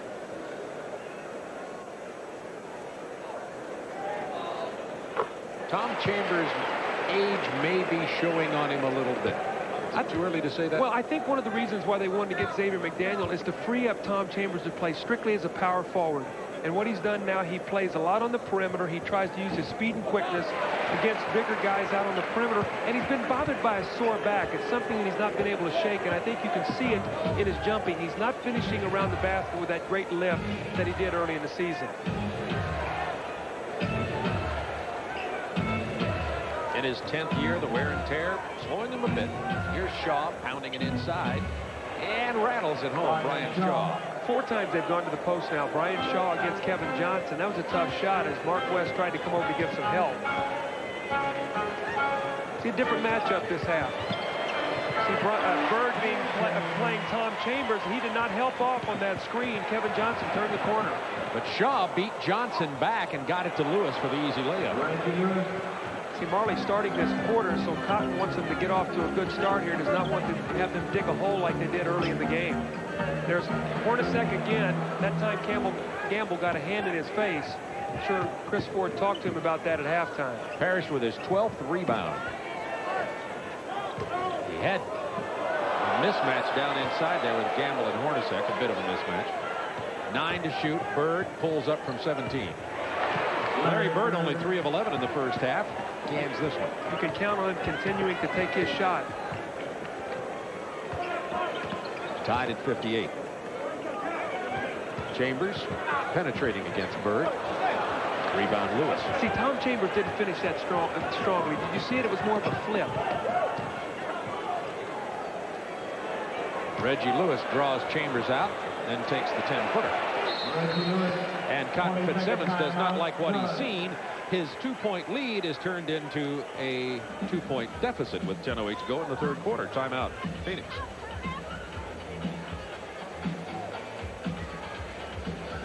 We continue our NBA coverage on TNT next Tuesday. with the Los Angeles, or actually it continues on Friday with the Lakers at the Atlanta Hawks.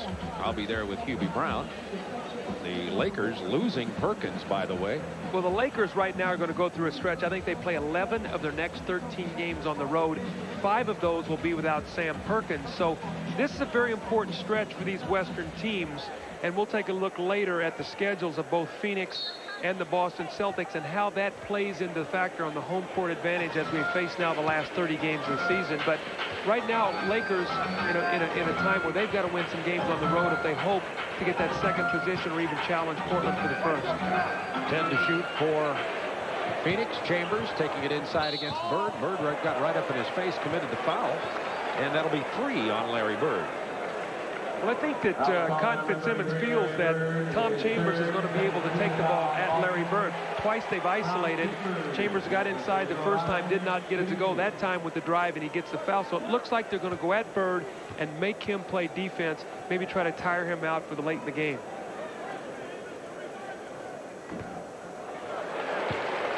Chambers shaking his head, even struggling with his feeling on the free throws right now.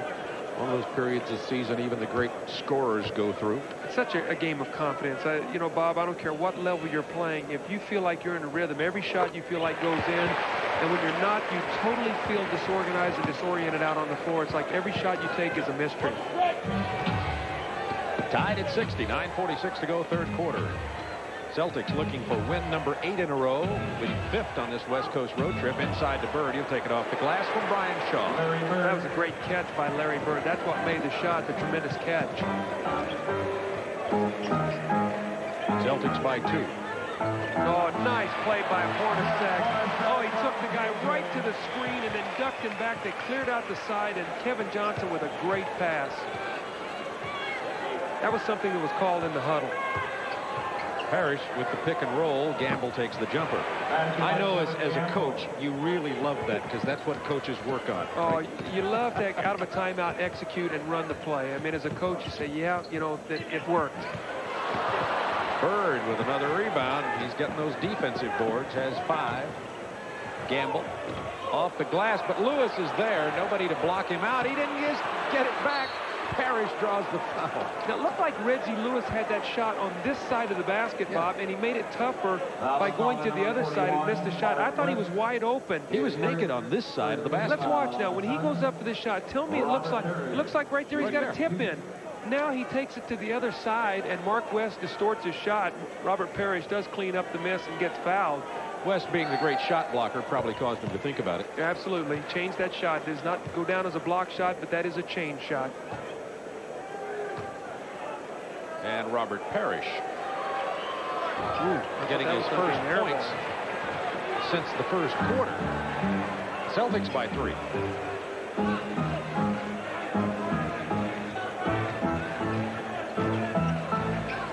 Looking for Chambers. Bird this time stepped anticipating that and punched it out of bounds with 10 on the shot clock. Larry Bird defenses with his head because he can't really defense with his body very well. Well, he's a great team defender. He knows the illegal defense probably better than anybody in the league, and he's a great team defender. You must make him play the ball. Gamble showed it with his right and laid it in with a left. Show and take from Kevin Gamble. That's why Kevin Gamble's shooting about 61% on the floor. He's getting a lot of easy shots. Celtics with a 7-point difference since the half started. They lead by 5. Tonight's NBA game is brought to you by Chevrolet, who invites you to see why more people are winning with the heartbeat of America. And by Dutch Boy. Year after year, Dutch Boy paint is the look that gets the looks. They say the one on top has all the power. Which could be why more truck owners switched to Chevy last year than to any other truck. The top standard horsepower and the top available horsepower. Our 454 SS helped make Chevrolet America's favorite half-ton pickup. For power at the top, more people are winning with. The heartbeat of America. Today's truck is Chevrolet. What do you think? Here's a better idea.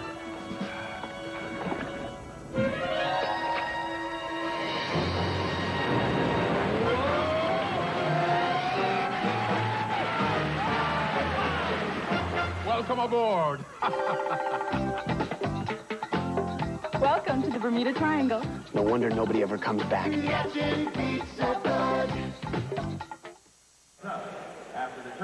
Kevin McHale out with his sprained ankle. He's on the road trip, so he can continue treatment of that ankle. He hurt it in the first game up against Seattle, and he's resting it, but coming along nicely. Thank you. He'll be back shortly. And a new face on the Phoenix Suns roster is Joe Barry Carroll. He dressed out in uniform today as Tim Perry went on the injured list. Joe Barry was signed on January 26th, and as Phoenix heads into the run for the playoffs and the playoffs, he'll certainly help, because if nothing else, he gives West and Lang an opportunity to use more fouls and to play more aggressively, because he can come in there. Well, he's also a guy that you could put in the game and he could score points for you. He's a career 18-point-per-game scorer, so he's a guy that can catch the ball in the low post. He's got a fading jump shot, and he's also got a little jump hook on the baseline, so he can score points for you and on occasion block a shot. So if he can get in shape, I think there'll be games that he'll be able to help this team. Bought a house in Atlanta. He said as soon as he bought it, he knew that it could be coming someplace like Phoenix. Kevin Johnson's pull-up doesn't go down. Parrish kept it alive for Gamble. This is a 4-on-2. Boston's got numbers again. Kevin Gamble getting out on the fast break, and this is almost identical to the start of the ball game, where Boston had the great first quarter where it was Robert Parrish. In this quarter, it's Kevin Gamble. Gamble has 18 points in this game.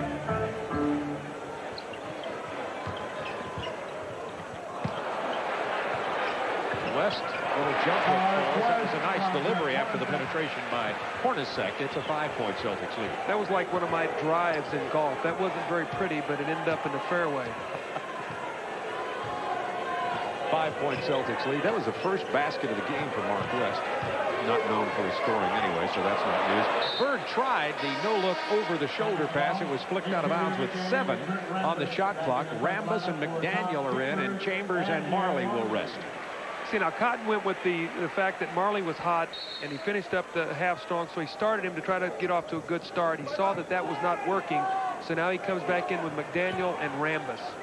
Parrish throws up a tough shot.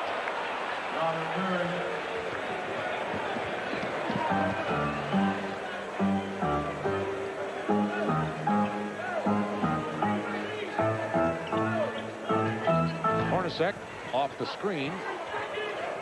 Good secondary defense, though, and Gamble comes away with it to Shaw. Well, right now, Boston running their transition game. This is something they've beating teams with all season long. The young legs of Brian Shaw and Kevin Gamble, Reggie Lewis, really paying dividends in this third quarter. Celtics have outscored the Sun by 11 in this quarter and lead it by 9.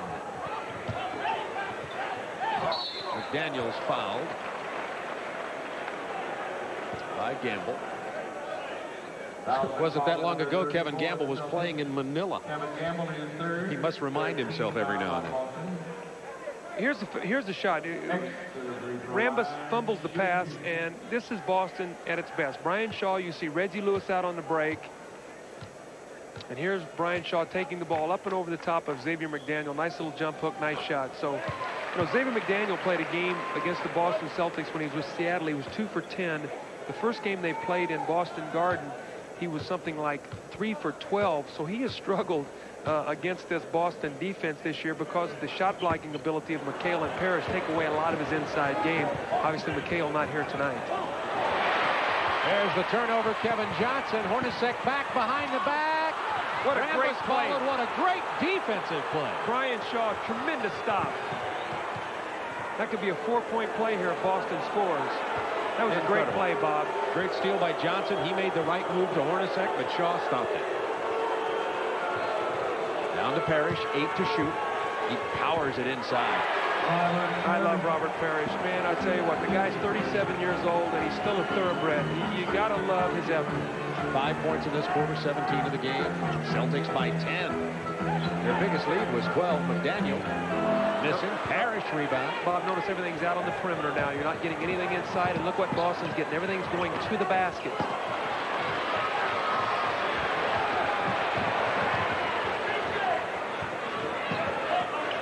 And Boston's transition defense good that time. Hornacek, a long 3. Loose ball foul on Phoenix. Another long jump shot by the Phoenix Suns. Jeff Hornacek with the 3. Here's the steal right here. Kevin Johnson. Now, Brian Shaw doesn't hang his head. He gets back. He stops penetration. And then look at the effort to go up. He doesn't block. He doesn't foul him. And then knocks the ball loose from Rambus. Great play there by Brian Shaw. Remember, Brian Shaw's a point guard, but he's 6'6". That's the hold. That play right there that Boston runs is one of the best plays in basketball. It's a two-man game. Bird and Parrish. Bird steps up, Parrish steps up to sets the screen, and then he slips it quickly and tries to go to the basket. Bird normally gets him a layup. 2 quick ones on West. He has 3 now. There's the roll to Parrish. How about this shot? Robert Parrish. That shot would have gone in. Celtics by 10. 5 minutes to go, third.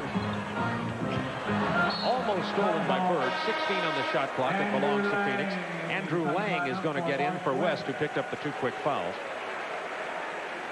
Well, you can see right now Cotton is struggling to find the lineup in there of big guys that's going to work for him. The small lineup worked in the second quarter. It did not work in the third. Right now, everything is on the outside. Illegal defense called against Boston. Charge to number 33, Larry Bird. That's the first illegal defense, so it's a warning and a new 24-second clock with the Celtics leading it by 10. Bob, when you look at the lineup on the floor for Phoenix right now, Lang really not a scorer, nor is Rambus. So Kevin Johnson, Xavier McDaniel, and Hornacek are going to be the guys that are going to have to look to do the scoring to carry this team. Johnson with the penetration, the dish to Lang. His shot was changed by Parrish. Kevin Johnson finally gets the basket. That's Phoenix's second field goal in the last 5 minutes.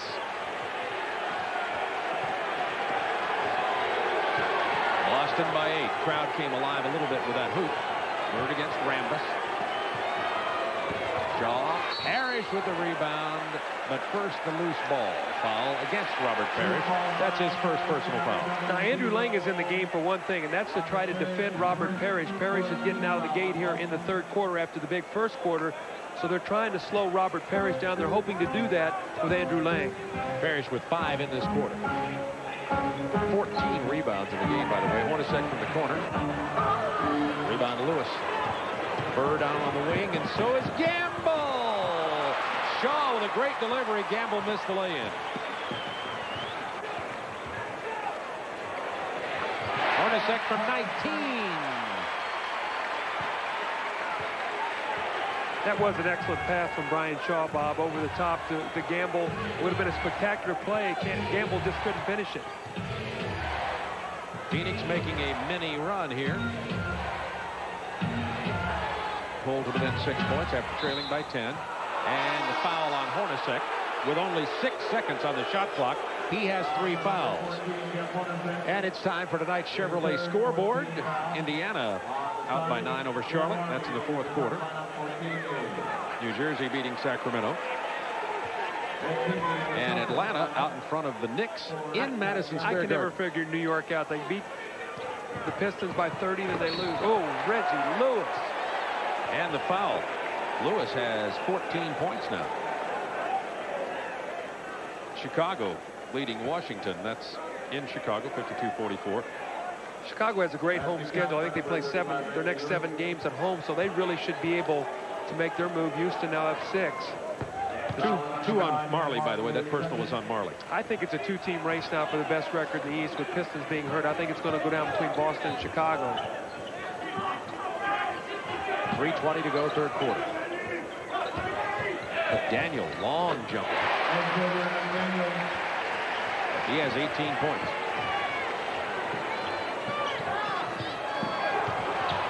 Oh, look at that fadeaway shot. That was a tough shot by Reggie Lewis. Rebound Marley to Hornacek.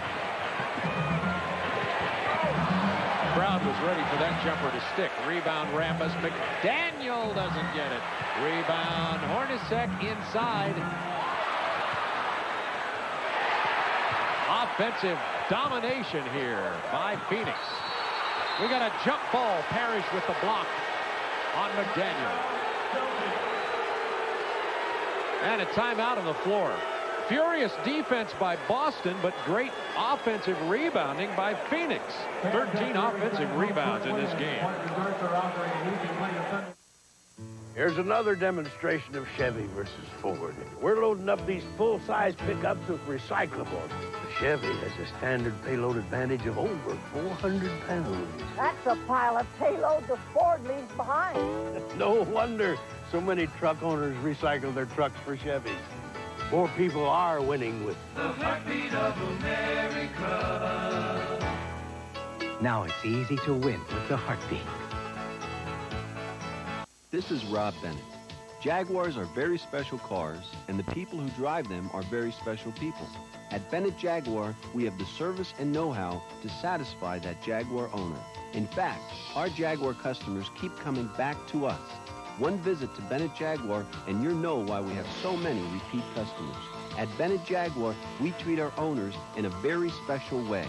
Bennett Jaguar, 2300 Hanover Avenue, where Allentown meets Bethlehem.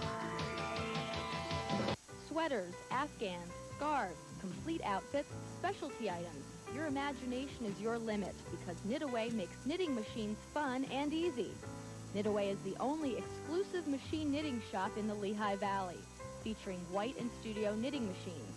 Plus, Knitaway has the largest selection of yarn in the area and all the accessories and tools you need to make your knitting easier. Knitaway at 409 Front Street in Catasauqua. No winter sales, no summer sales, no fall clearance, no gimmicks, because every day Coleman Furniture has legitimate discount prices. We have living rooms, family rooms, bedrooms, and dining areas. Coleman Furniture has served the Lehigh Valley for 4 generations through good times and bad. Let us help you to stretch your dollar and put the finest quality furniture in your home today. Established in 1898, Coleman Furniture at 3601 Nazareth Road in Palmertown. Hi, Ford truck buyers. This is sales manager Rich Berry. It's truck month at Bethlehem Ford, king of the mountain with Ford trucks in the Lehigh Valley for 6 years running. We've stocked up with 150 trucks, including the Hot Explorer 4x4 and the world's best-selling truck, the Ford F-Series. Our massive inventory allows Bethlehem Ford to stock more pleasure trucks, work-ready trucks, and those hard-to-find trucks, too. The selection is up, and so are the savings during Truck Month, only at the Lehigh Valley's #1 Ford dealer, Bethlehem Ford, across from the Lehigh Shopping Center where Allentown meets Bethlehem. Free throw good. He hits them both. He's up to a half dozen. Ricky Mahorn, along with Barkley and Anderson on the front line. Hawkins and Turner paired at the guards. Here's Payton. He shadows Turner across the 10-second line. 90-90 tie ball game. 4:17 to go in the contest. Ron Anderson is hitting 4 long-range jumpers here in the quarter. He's had a big impact, and Turner's played a nice floor game. He'll toss one airborne. He rattled it off the iron. Rebound off the rack, covered by Cage. Up ahead to midcourt 3. The former Sixer down the wing. Zigzags with a crossover dribble. Turned away by Hawkins. Freed sets out wide on the wing. 3:55 to go in the game. Freed to the baseline. Picked up by Barkley. Double team. Freed hooks it outside. Cage will take it. A touch pass over to Kemp. Deflected by Anderson, but got there. Kemp with a long shot. He got it! Sean Kemp with a long one. He has 8 points. Sean Kemp has struggled mightily from the field, but a big toss there to put the Sonics in the driver's seat. 92-90, and the Sixers call a timeout. With 3:36 to go in the game from Philadelphia to score, the Sonics 90. All right, Seattle with a 92-90 lead at the Spectrum. We will have updates on that as they become available. As they say, we'll keep you updated. Now let's go back to Phoenix for the Celtics and the Suns. Bob Neal. Minute 13 to go, third quarter. Celtics lead it 80-73. When we left, it was 78-71. Rebound, Rambus, loose ball, foul. It's going to be on Ed Pinckney. That's his third. That'll be the 5th team foul, so Kurt Rambus will shoot 2 free throws. Kevin Johnson getting back into the basketball game for Phoenix. He'll come in for Hornacek. Oh, they're going to call the foul, a wraparound foul on Rambus. So now the free throws will be shot instead by Ed Pinckney. I thought they called the foul against Eddie Pinckney. So this is that was the signal. Turnaround here. That was a clear change. Cotton not very happy about it either. Everybody thought that. Pinckney thought it. Rambus thought it. Nevertheless, it goes Boston's way. They're going to call now Rambus wrapping around. Right there, they call him wrapped around. That was a good call. Rambus had him over the shoulder. That was a good call. I think the call was right. The signal to the scoring table was what was wrong. Absolutely, and you know, you're in the home crowd here, so they see you walk into the free throw line. All of a sudden, you turn back now, and Pinckney's shooting 2 free throws. Not where you want to make that mistake.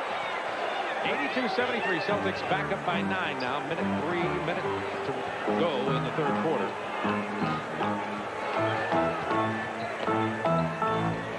Kevin Johnson there is the jump shot. Less than a minute to go, third. This has been a starter's ball game. Only 2 players off the bench have scored. Pinckney with 3 and Marley with 19.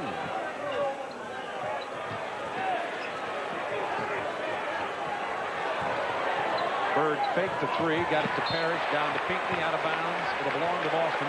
4 on the shot clock. Now you have to watch. Larry Bird is the inbounds passer. I feel he's the most deadly inbound passer in the history of basketball and out-of-bounds plays. He will find the open man, so keep your eyes peeled here on Bird finding somebody for a shot. Good defense by Phoenix.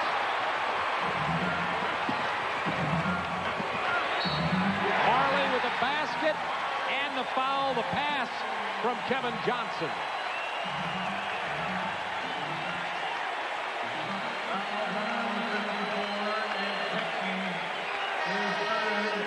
Larry Bird upset, feeling Reggie Lewis was fouled there on that. But here's Dan Marley now. This is reminiscent of the second quarter where he had 3 of these opportunities, 3 3-point plays. Here's another one. Dan Marley with the bump. He finishes, and now is 4th opportunity to finish off a 3-point play. And that's not a 3-point shot. That's a 3-point play. Marley has 21. His season high is 24. Make it 22. A bucket away from tying his season high point output. Celtics lead it by 4. Phoenix led it by 2 at the half. Time remaining in the third quarter. Lower right of your screen, 15 seconds.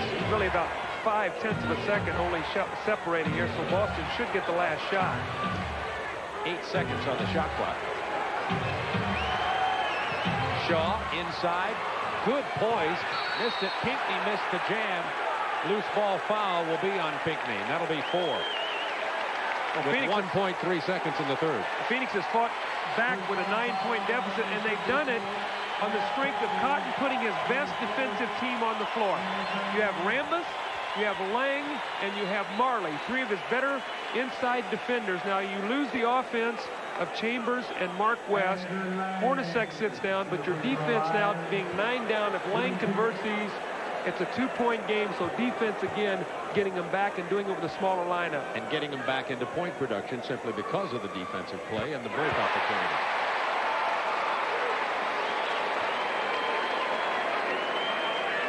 .3 seconds. Bird, normally the inbounds passer, and look for him to try to throw the ball long to Robert Parrish. And Robert Parrish trying to beat the shot clock if he can make the catch and turn. Lang knocks them both down. 1.3 seconds to go in the third. Pinckney. Lewis can't get the shot away. So the Suns battle back again. Boston led by 12 at one point in the first half, by 10 here in the third quarter, and now lead by 2 as we get ready for the final 12 minutes. Which car has the best long-lasting protection against rust when scratched? Chevy Lumina, Ford Taurus, Honda Accord, or Mercedes-Benz? In these corrosion chambers, 30 days equals 2 years. Chevy Lumina's 2-sided galvanized steel is unsurpassed in corrosion protection. With Ford, Honda, and Mercedes, sooner or later, you get this. By only scratching the surface, you can see why more people are winning with the heartbeat of America. That's today's Chevrolet.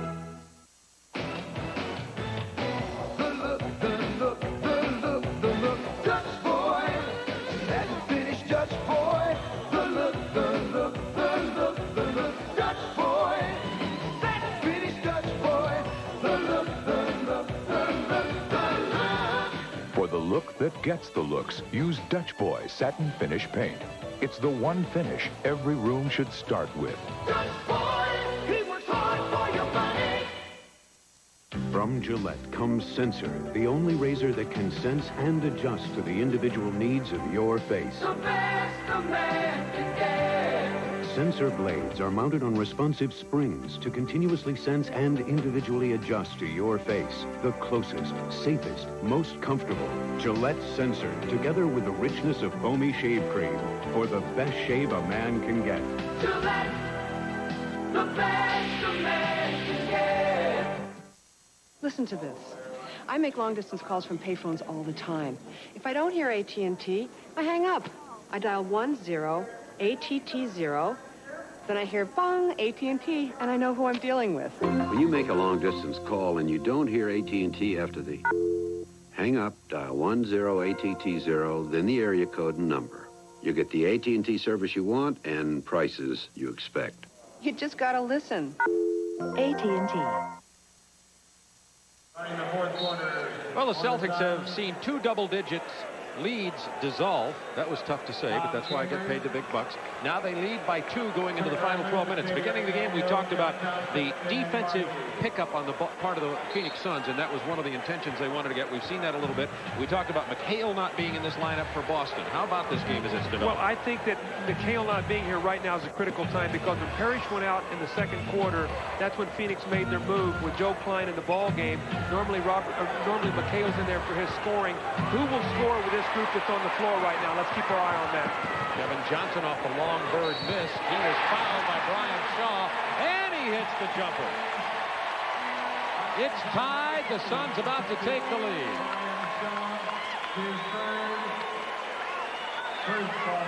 See, normally when Robert Parrish goes down for a rest and you want offense, you keep McHale in as the offensive center, or you even double up the poison and you keep McHale and Parrish on the floor at the same time with Bird. That's one of the options you lose with McHale being out of the game. Now, all of a sudden, this is that same lineup again we talked about that had a 9-12-point lead in the second quarter. When Robert Parrish went out, he never got back into the rhythm, did not score at all in the second quarter after a big first quarter. Klein, Pinckney, and Bird up front. Gamble and Shaw in the backcourt for Boston. 10 to shoot. Suns leading by 1. Gamble powers it in off the glass. Pinckney kept it alive. Rambis stole it. Great outlet pass. Johnson to McDaniel. That's that great Phoenix transition game. Timeout, Boston.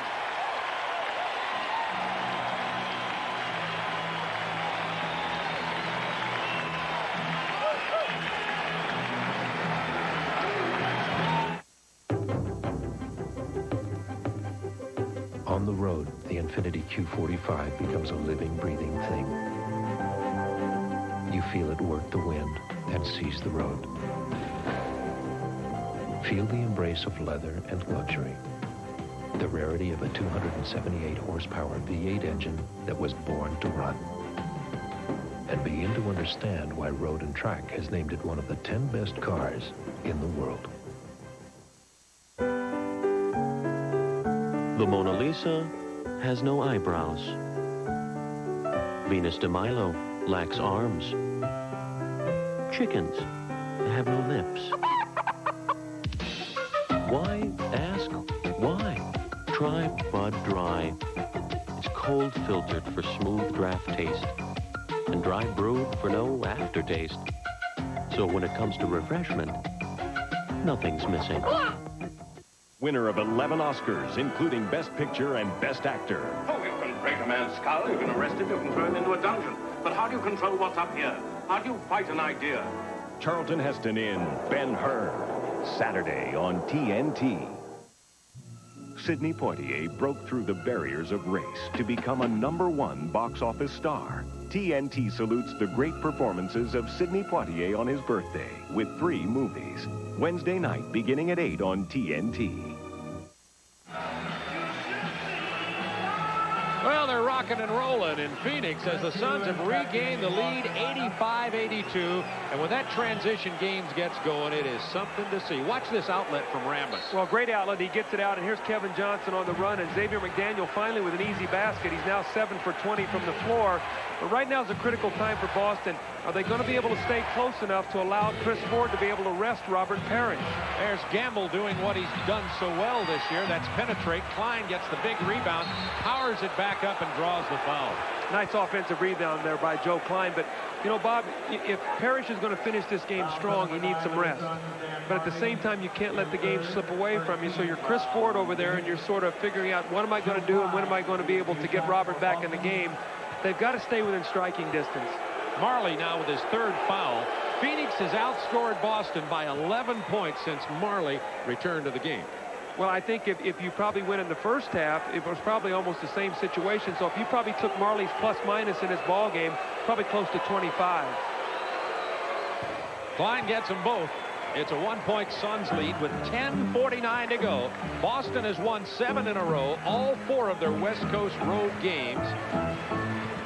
Johnson beat Brian Shaw for the layup. Weak side defense had their head turned. Kevin Johnson on the penetration, no one at all to step up to give help, focusing on their own man rather than the team defense. Bird setting the pick. 10 to shoot. Excellent team defense being played by Phoenix. See, this is where you miss McHale or Parrish to be able to drop the ball in the post to get an easy basket. Reggie Lewis has to fire it up with only 3 on the shot clock. Phoenix by 3, a chance to build on that lead. Kevin Johnson steps back and drills it over Shaw. Johnson has 17. 13 in this half. Bird from long range. It rims out. Klein kept it alive, but we're going to get a foul on Joe Klein. And he's flirting with a technical.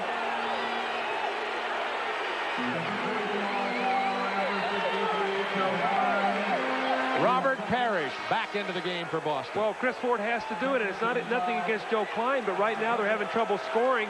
If Phoenix scores on this possession, when Robert Parrish went out of the game, they were up 2 points, and they will be down 7. That's a 9-point swing, and he's only rested less than 2.5 minutes. So that tells you how important Robert Parrish is and how much they miss Kevin McHale. Chambers backing in over Bird. He's fouled. Basket doesn't count. That's 4 fouls on Larry Bird. Suns by 5, but a lot of time. 9:37 to go in the game. One thing that you're going to have to keep your eye on also is team fouls. That's 3 team fouls for Boston, so you know we shoot on the 5th. So the quicker Phoenix gets into the penalty, the more now when they take the ball to the basket or they have loose ball fouls, you're going to step down and shoot free throws. That's always very important in the 4th quarter. Phoenix 24 of 26 free throws in this game. You know, Kevin Johnson really came out looking to pass the basketball. At the end of the 3rd quarter, he had 11 assists. But you can see here in the 4th quarter, he's looking to take his man off the dribble and hit the jump shot. Certainly what you want out of the great point guard, the ability to go either way. Absolutely. Now Bird against Chambers. He gets inside with his left hand. Parrish, another big board. Down inside to Brian Shaw's jump hook fall. See the presence of Parrish. He's their #1 offensive rebounder. He stems the tide with an offensive rebound. Brian Shaw with the basket. Parrish with 15 rebounds in the game. Suns leading by 5. 10 seconds to shoot as Shaw punches it out of bounds, and Pinckney is going to come into the game for Larry Bird.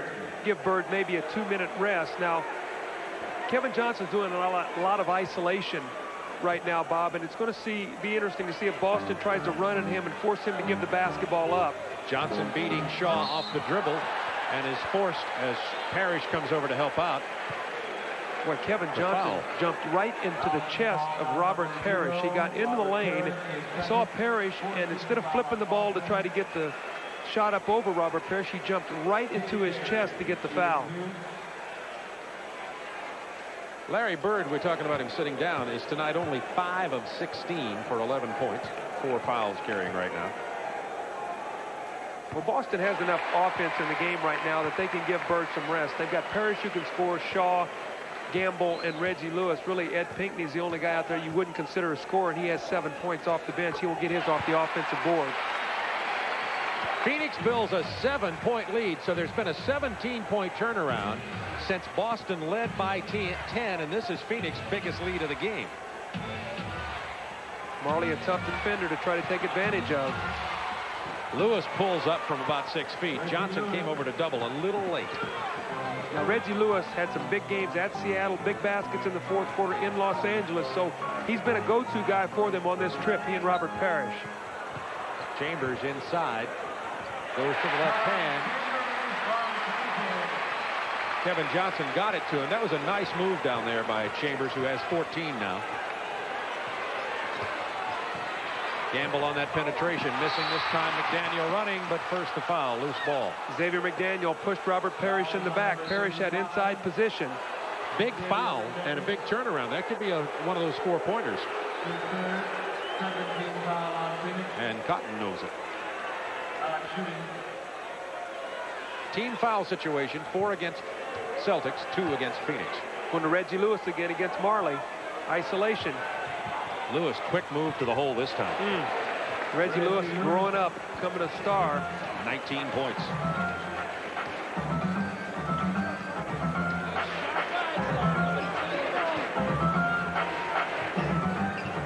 Suns by 5, 7:45 remaining.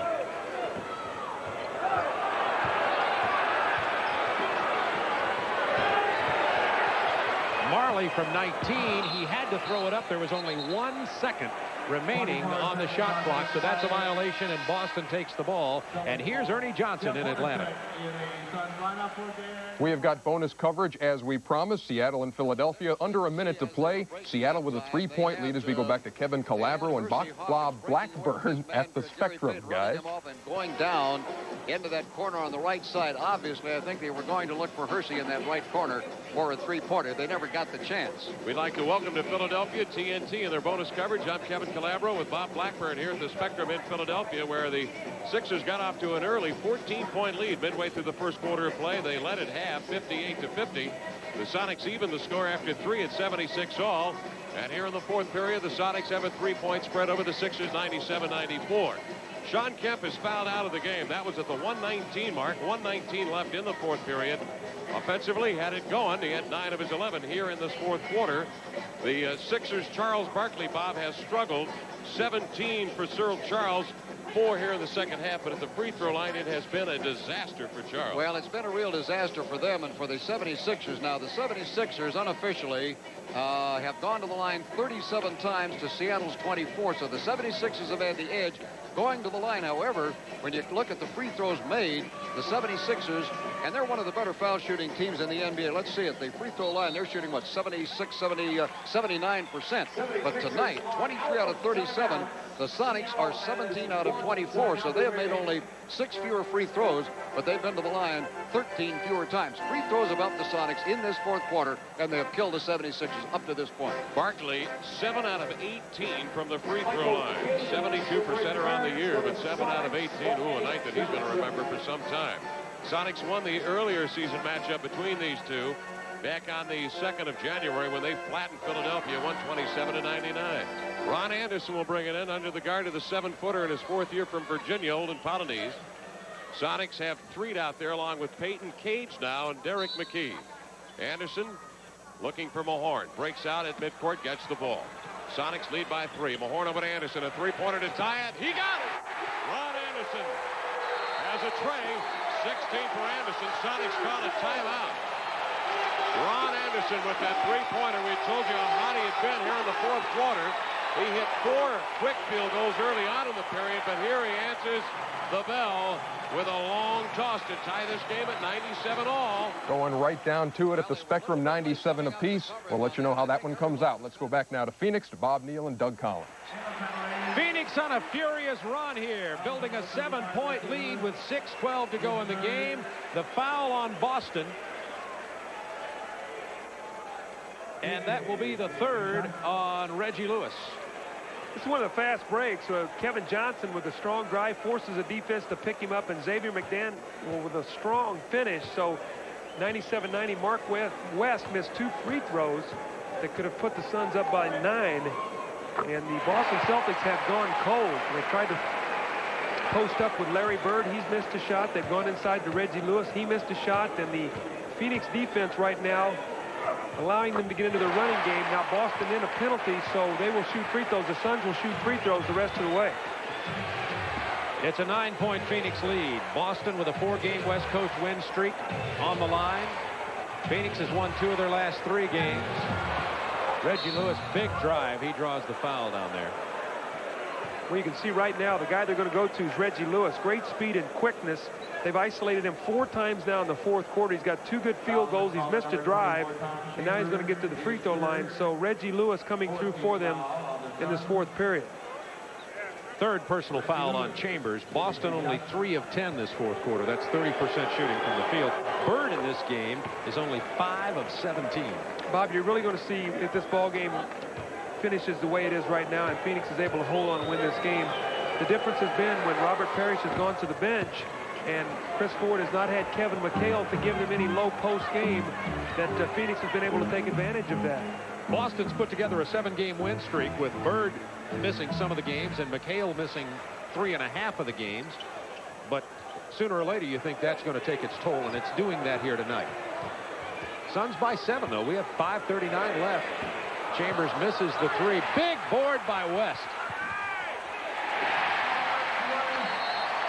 That's the biggest play of the night for Mark West. Suns by 9 points with 5.5 minutes to go. Time out, Boston. So Boston only shooting 30% here in the 4th quarter, and the Celtics are now trailing by 9. Are you tired of all the games played by car dealers? We are. If you want to buy a new car or truck without all the hassling and negotiating, stop by the Vinart dealerships on the Lehigh Street Auto Mile. There are no games, there's no hassling, no haggling. Each week, Vinart will shop the market to ensure the best possible no games price. Check the green tag on the rear view mirror for your no games price and let the games end. See Lehigh Valley Ford, Honda, Hyundai, and Suzuki on the Lehigh Street Auto Mile. Experience. Frick Transfer offers 40 years in the heavy hauling and rigging business. Engineering. From hydraulic rigging systems to specialized transportation equipment, Frick Transfer can handle all facets of your toughest industrial move. Convenience. Frick Transfer will assess the locations, offer warehousing, and coordinate the move with your production schedule. For heavy hauling and rigging, call the experts. Call Frick Transfer. Dr. Feelgood announces the biggest summer sale in our history, and if you've ever thought of buying a swimming pool or spa, you can't afford to miss this special event. Save now on the area's largest selection of portable spas with over 30 models on display, like this deluxe 7-foot-long penthouse model, now only $16.95, or this giant 5-person style, now only $21.95. Quantities are limited, and at these special prices, stock won't last long, so hurry to Dr. Feelgood in Stroudsburg and Bethlehem, PA, and Phillipsburg, New Jersey. Remember, the better buys are at Dr. Feelgood. If you want a truck, you have to come to a Chevrolet dealer. And really, you have to come to Scott Chevrolet because we have the best selection.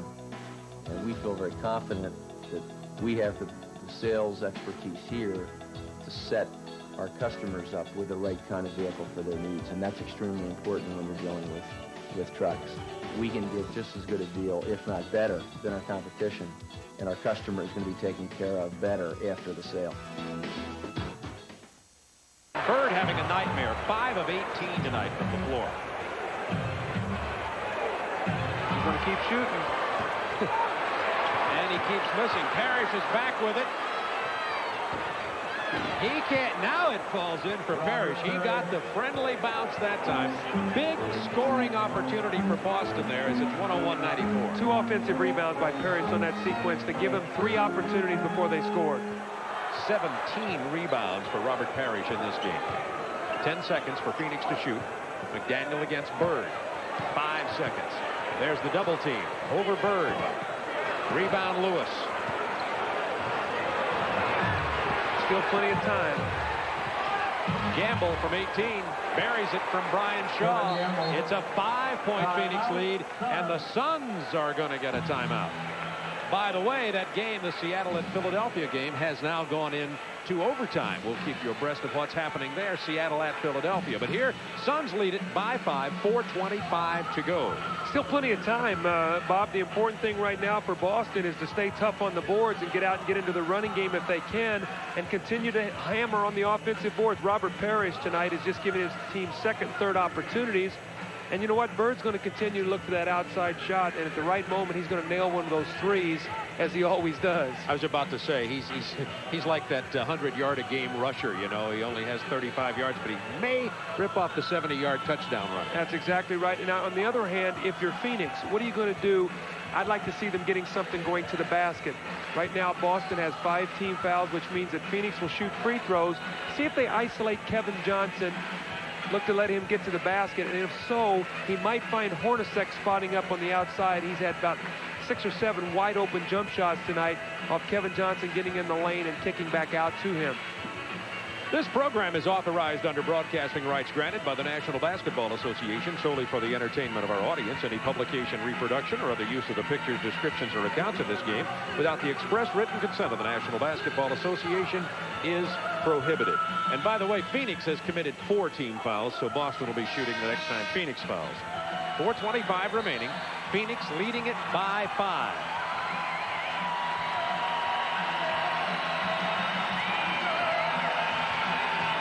McDaniel, Hornacek, West, Kevin Johnson, and Chambers. Starting lineup on the floor for Phoenix, as is the Boston starting lineup of Shaw and Gamble, Reggie Lewis. They might go to Chambers in the post. You've got Reggie Lewis on Chambers. They went to that early little 2-man game. Let's see if they try to do that Hornacek screen across and get to Chambers in the post. Kevin Johnson, there's Hornacek trying to get the ball, but good defense. Now he's open, 8 to shoot. Johnson with the penetration over Parrish. Parrish made him miss that shot. It'll be Boston, but I thought that Chambers knocked that ball out. They're going to give the ball to the Phoenix Suns. Oh, Chris Ford is furious. He thought the same thing you did. See if Chambers knocks this ball out right there. That's Boston's ball. Big call with 4 minutes to go in the game. And now the make good, 5 seconds, and it goes to Boston. I don't know if they've called a timeout or a 20 or... Well, the official held up the 5 seconds as though it was a 5-second violation. But now, Cotton is saying they got a 20-second timeout. But of course, he's got to get that through the official, and they're saying that Phoenix did get the 20-second timeout. Perhaps it was called to another official. Now they're giving them a full timeout. 4 minutes and 3 seconds remaining with the score, Phoenix 101, Boston 96.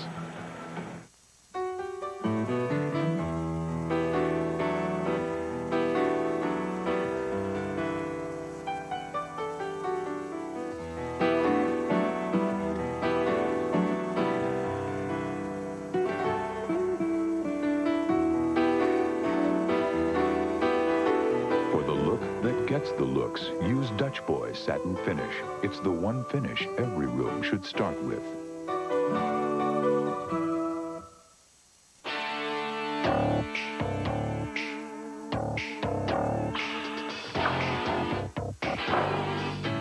Come on, man. Remember, we're MVPs. When we wear the NBA uniform, we feel like a star from head to toe. So let's get it together. NBA Authentics, the official clothing and equipment used at NBA games. Yes, NBA Authentics, the real stuff. For a gift catalog, send $1 to this address.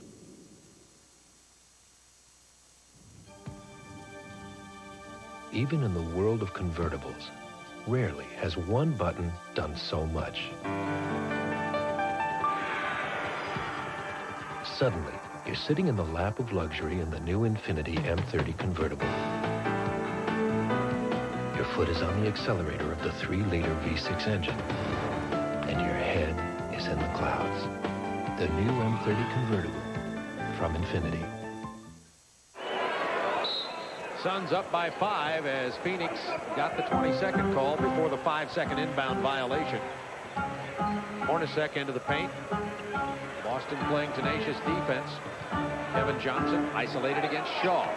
McDaniel 10 to shoot against Bird. Chambers from 18. Rebound Bird. Now twice Phoenix has come down and they've got caught using a lot of clock. They've got very tentative and passive with their offense, and as a result it's hurt them. Boston did not give them a second shot. I think Phoenix is going to have to get into their offense. A little more quick-hitting plays around to let Boston set their defense up against them. Trying to post up Bird against McDaniel. He's backing him in with 5 to shoot. Lean in with the left hand. That was a tough shot.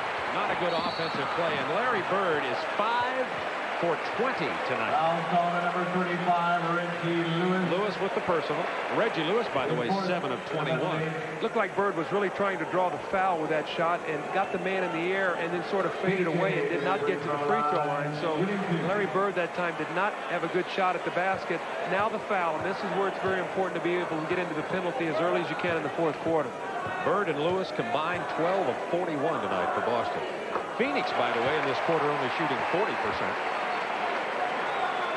They've been getting those offensive boards. All-star numbers for Kevin Johnson. Doesn't get the fall, and that's 18 rebounds for Robert Parrish. They're going to go to Reggie Lewis off to this little screen down against Hornacek. There he is. Isolate, clear it, let him take it. Hornacek stopped the drive, and he got the shot, didn't get the goal. That was great defense, better offense is what that was. Suns by 4, 2:58 to go. Boston hanging tough. Got to keep him off the free throw line, Bob. Now there's the double team. Reggie Lewis just went right past it. 19 rebounds for Parrish. Shaw's going to take it right on in there. McDaniel fouled him. A three-point play for Shaw. Oh, that's a big play. Kevin Johnson misses a layup on one end. Boston with Robert Parrish and another big rebound. Gets it out to Brian Shaw. Now an opportunity for a three-point. Here's Kevin Johnson. Misses a layup. Here's Parrish. Quick outlet. Now you've got a mismatch. Brian Shaw going against your power forward over the top of Mark West. And we now have a one-point ball game. Ah, the Celtics. I still think Phoenix has got to get into something quickly. I don't think they're a great half-court team. I think they've got to get into their offense, their pattern quickly, and not use so much clock.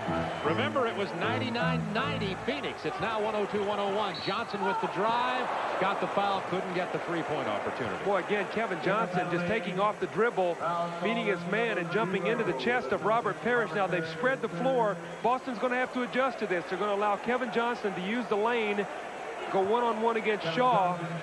Will Boston now double team it to get the ball out of his hands? So Chris Ford now has a little bit of a dilemma what he's going to do with Kevin Johnson. And the last time they double teamed him, Johnson took it to the hoop anyway when he missed it.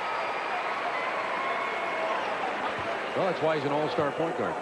Well, he creates so many problems for you. Early in the game, he was looking to pass. Now he's looking to score.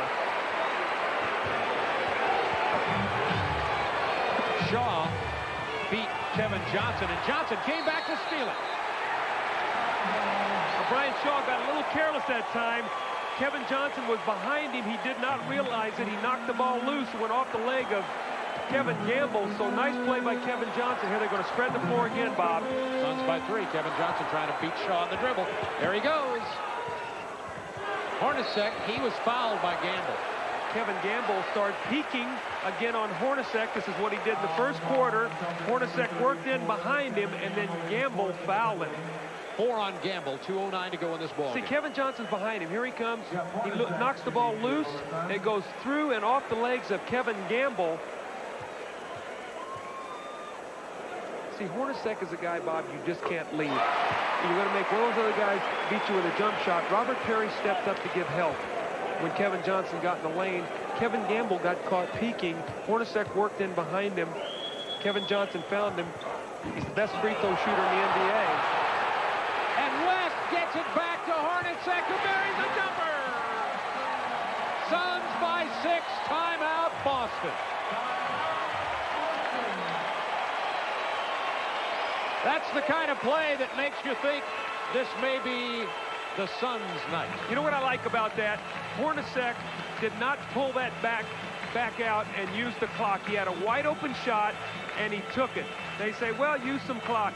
I think if you got that kind of shot, first of all, I thought the ball was goaltended. Let's see it up on the rim here, right there. You're right.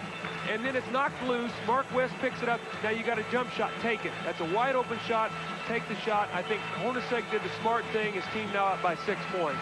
Well, Jeff Hornacek has 19 points in the ball game and 3 very big ones there to give the Suns a 6-point lead. But let's remind you once again, we have 2:01 remaining in this game and only a 6-point Phoenix lead. There's still 5 or 6 possessions in this ball game for both teams, and if that's the case, What Boston has to do is gear their defense. You see the timeout situation, too, for Phoenix, and a full timeout, the 22nd for Boston. But right now, you've got to gear in. You've got to give no second shots up, and you've got to keep Phoenix off the free throw line. Then you must come down and execute and get something good, either going to the basket or a jump shot. And we're now seeing, for really the first time on this road trip, the impact of the absence of Kevin McHale. We know why Cotton Fitzsimmons was smiling before the game when he knew that Kevin McHale was not going to play, because Kevin McHale is a low post guy that punishes you. You go inside to him, he creates double teams and open shots. With Kevin McHale not in the game, Phoenix has not had to double team the post. So as a result, they've been able to stay at home and not get hurt with outside jump shots. Marley coming back into the ball game. That's for defense, and I look for him to guard Reggie Lewis, excuse me. Reggie Lewis has been their go-to guy. They've isolated him in the fourth quarter. You see Marley against Lewis. Let's see if that's where the Celtics go in this possession. Celtics could use Reggie Miller right Yes, they could. There you go, the isolation, screen roll, Lewis and Bird. Bird has to pop out. Into Parrish. How did that pass get down there? 5 seconds to shoot. Parrish on the double pump. Big bucket by the Chiefs. Robert Parrish, you know, you just can't say enough about this guy. Answers the bell. 4-point difference in this game. Isolation again. Kevin Johnson against Brian Shaw. Must keep him in front of you. He can't do it. And the dish. Parrish got his hands on that ball from behind. Shaw all alone. Boy, that's a big, big play. Oh, Parrish blocked that shot from all the way behind the Phoenix player. That's why you hear the boos. They wanted the foul on Parrish. 2 points, Suns lead. Minute 10 to go. If you're Kevin Johnson, take the ball to the basket. Take it and make them foul you, because you're going to get a foul in this possession if you go strong. Parrish is the guy going to give help. He's been beating Shaw off the dribble all night. Not this time. And the bad pass. Parrish got the prayer out to Bird. He'll shoot a three. You better cover. Remember that three I was talking about? Not this time. You know what? That's not a bad shot, though, because you're going to get the ball back.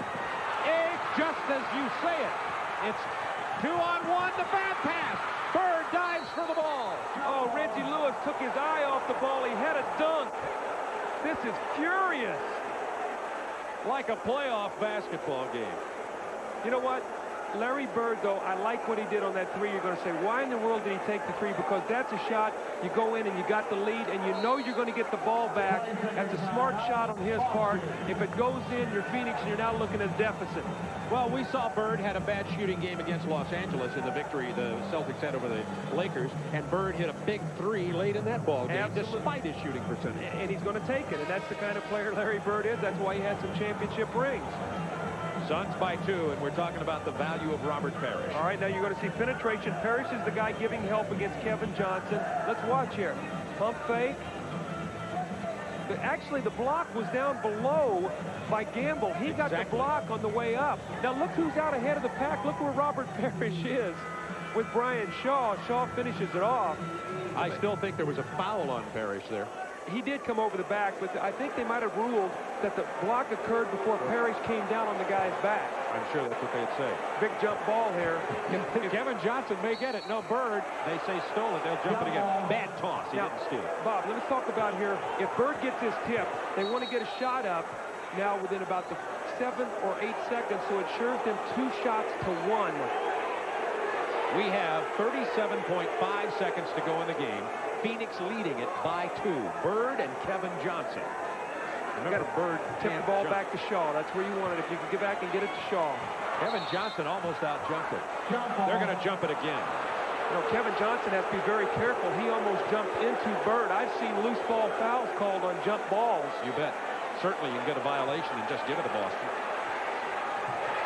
Kevin Johnson tipped it out of bounds. He won the jump, but that's no shot. Well, that tip was an adventure. Now, again, you got 35 seconds, new 24-second shot clock, so you want to get a shot up here with about 29 or 30 on the clock. They're going to go to Reggie Lewis on a quick isolation. Marley's all over Lewis, denying him the ball. Bird for a long three, not this time. Lewis, huge rebound. He goes to the floor. Wild scramble. Phoenix ball. We got a foul. look at Kevin Johnson's mouth. He is bleeding profusely from his lip. This is like a heavyweight fight.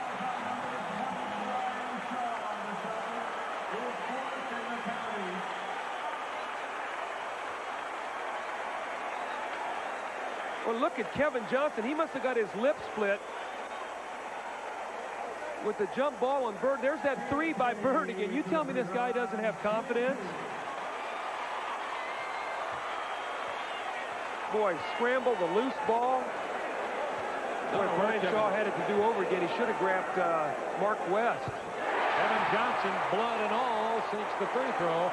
It's a 3-point Phoenix lead with 16.8 remaining in the game.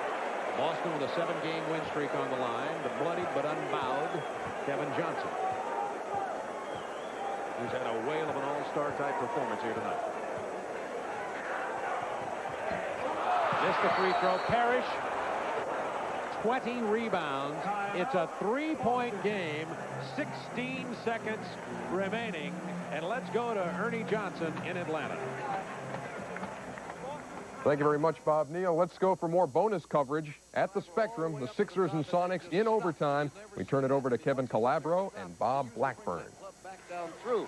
Now, Michael Cage is a guy who has a hitch in his free throws and quite often will pull guys into the lane because he starts, hesitates, but that's his normal rhythm. With Sedale Treat, that is not his normal rhythm, and I couldn't figure out what the heck was going on. I really am not sure. Well, I'm sure he'll have some kind of an explanation after the ball game, but it's little simple things like that that have hurt Seattle in these close games on the road. The interesting thing is Seattle has played well on the road lately. They've played well enough to win a lot of these ball games, but they've not been able to get that real tough winning play down in the clutch that guarantees them the win. Last night, the Sonics had a chance to tie the Detroit Pistons. Derek McKee at the free throw line with about a half minute to go in the game, and Derek McKee missed both free throws. So it's not coming from the youth of this ball club. Last night, McKee missing the 2 free throws, and tonight, Sedale Treat not really giving himself a chance at the line here to tie this ball game. Now it is a 4-point Sixer lead with 16 seconds remaining. 105 to 101. Eddie Johnson will bring it in bounds. He's joined out on the floor by Barrows, McKee, and Ricky Pierce. Sonics only have 4 guys out there. I tell you, the 76ers have really been blanketing Ricky Pierce. He is the guy. He has fresh legs. He's the guy that you think they might want to get the ball to. He's hit 6 out of 9 from the floor tonight, although he has missed 1 in overtime and 1 in the 4th quarter. But they've really been blanketing him. Now McMillan comes in to make it a full 5. Johnson will bring it in bounds. Sonics trail by 4, 16 seconds remaining. Eddie to Barrows. Barrows covered by Green. Pulls up from 3-point range. Stops, starts. Using clock out to Johnson. 3-pointer up. Rims off. Rebound Barkley. 9 seconds. Barkley ahead to Hawkins. This is for the game. Lays it up there. 107, 101. 5 seconds remaining. Barrows has to deflect it away on the inbound pass, but the Sonics have run out of options. 107 to 101. So the Sixers about to put the Sonics away at the Spectrum. Now let's get back to the finish in Phoenix. 3-point Phoenix lead, 16 seconds left. Well, do you get a quick 2 here? If you get a quick 2, then you got to try to get a foul because you have no timeouts left. They're now going for the 3-point shot. Bird throws up a prayer. He does not get it. Rebound Phoenix. And the foul with 5.1. So on all those occasions that Larry Bird has driven the stake in the heart of the opponent, tonight it's gone the other way. He's not been able to hit. He's had 2 really good opportunities. The one on the fast break with about 47 seconds to go. Another one next time down the floor. That one was a tough shot. But Bird had 2 opportunities, just couldn't get it to go. Remember now, Boston has no timeouts left. You see Bird there leaning in off 1 foot. It was a 3. It just did not go. Marley, 8 out of 8 from the line tonight. 3-point Phoenix lead. 5.1 seconds remaining. He misses on the front of the rim. It's still a 3-point game. 5.1 remaining. Now, I'm going to tell you what. If he misses this, I foul him. I do not give them a chance to shoot a 3-pointer to tie. So if he misses his free throw, look for him to take a foul. Marley was 8 for 8. Doesn't matter now. Now it's 4. Shaw for 3. He doesn't get in. This game is history. Phoenix has broken the Celtics win streak, stopped it at 7. The Sun have won 3 out of their last 4, and it's been since 1988 since Boston has a victory here in the Valley of the Sun. 109-105, Phoenix. Oh, it was a playoff caliber ball game in Phoenix, Arizona here tonight. Let's go to Ernie Johnson in Atlanta. All right, thank you very much, Bob Neal. The Suns at it again as streak busters. And in fact, they broke another streak. Boston was 6-0 here on TNT this year. Now they are 6-1. Let's get to the action around the NBA. The bonus coverage game we've been bringing you all night long, the Seattle Supersonics and the Philadelphia 76ers, is about to end. Let's show you some of the highlights from earlier on as they went to overtime at the Spectrum. The man with no name on his shirt is the newest Sonic. That is Ricky Pierce. They were down by 11 in the third, but rallied to tie it up going to the fourth. That is Pierce by here, Hersey Hawkins. Manute Bol with the nifty pass. Andre Turner will take it. But the Sixers were down by 3. 30 seconds to play. Ron Anderson will be the hero. He launches the 3, and it goes. They go to overtime, and it's there that the Sixers have put it away 107-104. They win it. That is the 9th time they have been to overtime this season. That is the league high. They are 5-4. Seattle now 0-3 in overtime games. The Atlanta Hawks and the New York Knicks at Madison Square Garden. Doc Rivers has got Dominique Wilkins. He's all by himself. He will not blow the dunk. 63-53 as the Hawks are up by 10. But the Knicks answer with a 10-0 run. Oakley throws this one like Kevin Elster. And there is Gerald Wilkins through the paint, off the glass. We're tied at 63. Pass of the night, though, goes to Doc Rivers. Watch this baby to Dominique Wilkins. They're up by 6 at that point. Atlanta snaps an 8-game road losing streak, 110-102 over the Knicks, who remain the only team in the NBA with a better road record than a home mark. The Indiana Pacers visiting Hive Drive to take on the Hornets. There's the Dutch boy in the paint, Rick Smith, to Chuck Person for a 74-64 Pacer lead. The Hornets try to keep it close. Johnny Newman and Kendall Gill, a little give and go. That's pretty, it'll work, but it was not going to be the Hornets' night as Bob Hill's Pacers would win for the first time at Charlotte Coliseum. Look at that bit of, call it what you will, from Reggie Miller off the glass. 115-102 for the Pacers over the Hornets. The LA Lakers and Houston Rockets playing at the Summit. Hakeem Olajuwon still out. His mates are 12-9 without him. Second quarter, Otis Thorpe has got Sleepy Floyd in his sights. That's a 32-25 Rocket lead. The Rockets just murder on the boards. Larry Smith will bang right here. And it's Buck Johnson who will rebound the Floyd miss and throw this thing down for a 44-37 lead. But, you know, the Lakers have come back, and they have in the fourth period, a 94-90 lead over Houston. The Washington Bullets and the Chicago Bulls at Chicago Stadium. Michael Jordan, little backdoor action. He had 21 points in the first half for a 41-33 lead. Bullets go on an 11-2 run. Purvis Ellison starts out, I guess I'll keep this thing and go all the way and throw this thing down. They got a 1-point lead, but back comes Mr. Jordan, going to take Liddell Eccles to school here for a 62-59 lead. Right now, they are in the fourth period. Chicago, 86-78, leading over Washington. The Sacramento Kings and New Jersey Nets, boy, the woes on the road continue for Sacramento. This is 20 straight losses. 34 is the record held by the Nets, who got 25 points and 18 boards out of Chris Morris. Derek Coleman, 27 points and 10 boards as they win at 97-83. The Miami Heat and the Milwaukee Bucks at the Bradley Center tonight. Milwaukee having it all its way in the fourth period, an 82-63 lead over Miami. And the Dallas Mavericks and Portland Trail Blazers, they will tip it off in just a couple of minutes at Memorial Coliseum in Portland. Here on TNT tonight, what a game. The Phoenix Suns, the Streak Busters, do it again. They beat the Boston Celtics. The Bud Player of the game comes your way next when we come back.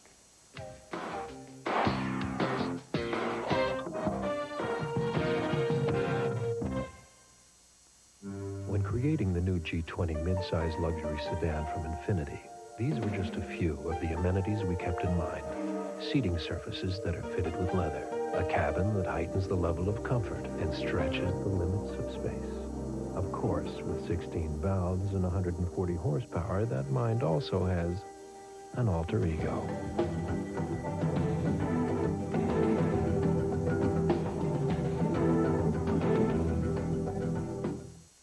Alka-Seltzer's Laws of Indigestion. Law number 7. The one food you cannot tolerate will always be served by your in-laws. Law number 13. After a good party, any part of the body that can hurt will. Law number 1. The more you suffer from acid indigestion or heartburn with headache, the more you need Alka-Seltzer. Alka-Seltzer, because there's no law against fast relief. My main Yugoslavian and very sensitive Laker brother, Bloody D-Box, looks a whole lot better now because he just shaved off his beard with the new Chic Slim Twin Plus with aloe. How'd it go, Bloody? No problema. Was the blade narrowing up? Never problema. How do you like the new aloe comfort strip? I'm no longer irritating. Try the new Slim Twin Plus with aloe. It reaches every place on every sensitive face. So now make a good like me face? Problema, Bloody. Big problema. From Chic. My daughter Wendy said to me, Dad, I think you've got to come up with some new kind of foods. Be different. Get on the cutting edge. She may be right. So I had an idea for a special chicken sandwich. Introducing Wendy's Chicken Cordon Bleu, a boneless breast of chicken, ham, Swiss cheese, Grey Poupon, and mayonnaise on a toasted Kaiser bun. That looks delicious. Dad, where are you? In the kitchen, on the cutting edge. Try the new Chicken Cordon Bleu sandwich at Wendy's for a limited time. Tonight's NBA game is brought to you by Bud Light. Everything else is just a light. And by Infiniti, who invites you to test drive their full line of luxury automobiles.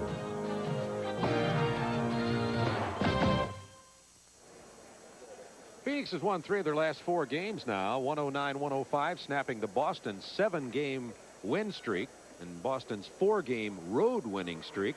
And Doug Collins, we talked at the beginning of this ball game about how Boston was able to do it at first without Bird and now without McHale. Well, that fantasy came to an end. McHale was sorely missed tonight. They really missed him. They missed his post-up game, and what they missed was the opportunity to rest Parrish, and it forced Robert Parrish to play heavy minutes because without him on the floor tonight, Phoenix really took advantage of the fact they could take the ball to the basket. There was no shot blocker in the game, and really no post threat, no low post threat. Another big factor about this win tonight with Phoenix is Phoenix was kind of at a crisis point, as Doug talked about at the beginning of the ball game. They've had a little dissension among their players. Kevin Johnson and Chambers had words the other day. They had a team meeting without Cotton Fitzsimmons, and to come out here and be able to beat Boston, the stop and road trick, has to mean a lot to this team. Well, I think it does, and also the fact that Chambers and Xavier McDaniel did not shoot well.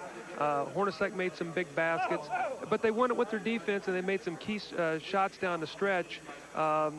Boston had some opportunities, though. It looked like Phoenix had the game salted away +6, and Boston had opportunities. They just couldn't do it when it was there. Okay, well, let's take a look now down the road for these two teams. Boston continues to have the best record in the East, but first of all, let's take a look at Phoenix and what is remaining for the Suns as they make their playoff run. Bob, I think the important thing is you can look at home and road, but the importance is his opponents over 500, Phoenix 13, but of those 13 games, 10 of those are at home, and so you want to play the better teams at home. So that means they have 15 road games, and of those 15 road games, only 3 above teams 500. So you have to like Phoenix's remaining schedule when it comes to not only home and road, but who they play on the road. They should be able to finish pretty strong. Phoenix right now not in the top 4, meaning home court advantage. They're 5th in the West, but ought to move up into that. And now here's Boston. Well, Boston goes home. Actually, they go to Hartford to play one home game against New Jersey. Then they're on the road against Indiana and Chicago. Opponents over 500, you see 12 out of the remaining road games. And 5 of the plus 500 teams are at home, 7 on the road. So they have 7 tough road games they have to play now. Now, let's talk a little bit, 2 things quickly. Larry Bird is the man who does hit the big shot. I do like the size of his heart. He was shooting badly tonight, and yet he still took the big threes toward the end of the ball game. Well, you know, you want the ball in the hands of your best player. Look to take the shot. It did not go tonight, but you know a lot of those have, and a lot of them will in the future too. Phoenix gets the win, 109-105, and our player of the game is Dan Marley. Marley came into this ball game off the bench and literally turned it around. Well, his hustle and his defense, loose balls, opportunities around the basket, 19 first-half points, and then defensive stretches in the second half when they put him on Reggie Lewis to try to take away his drives. Be sure to stay with TNT as NBA action continues. The LA Lakers take on the Atlanta Hawks on Friday night in Atlanta. For Doug Collins, this is Bob Neal saying good night from Phoenix.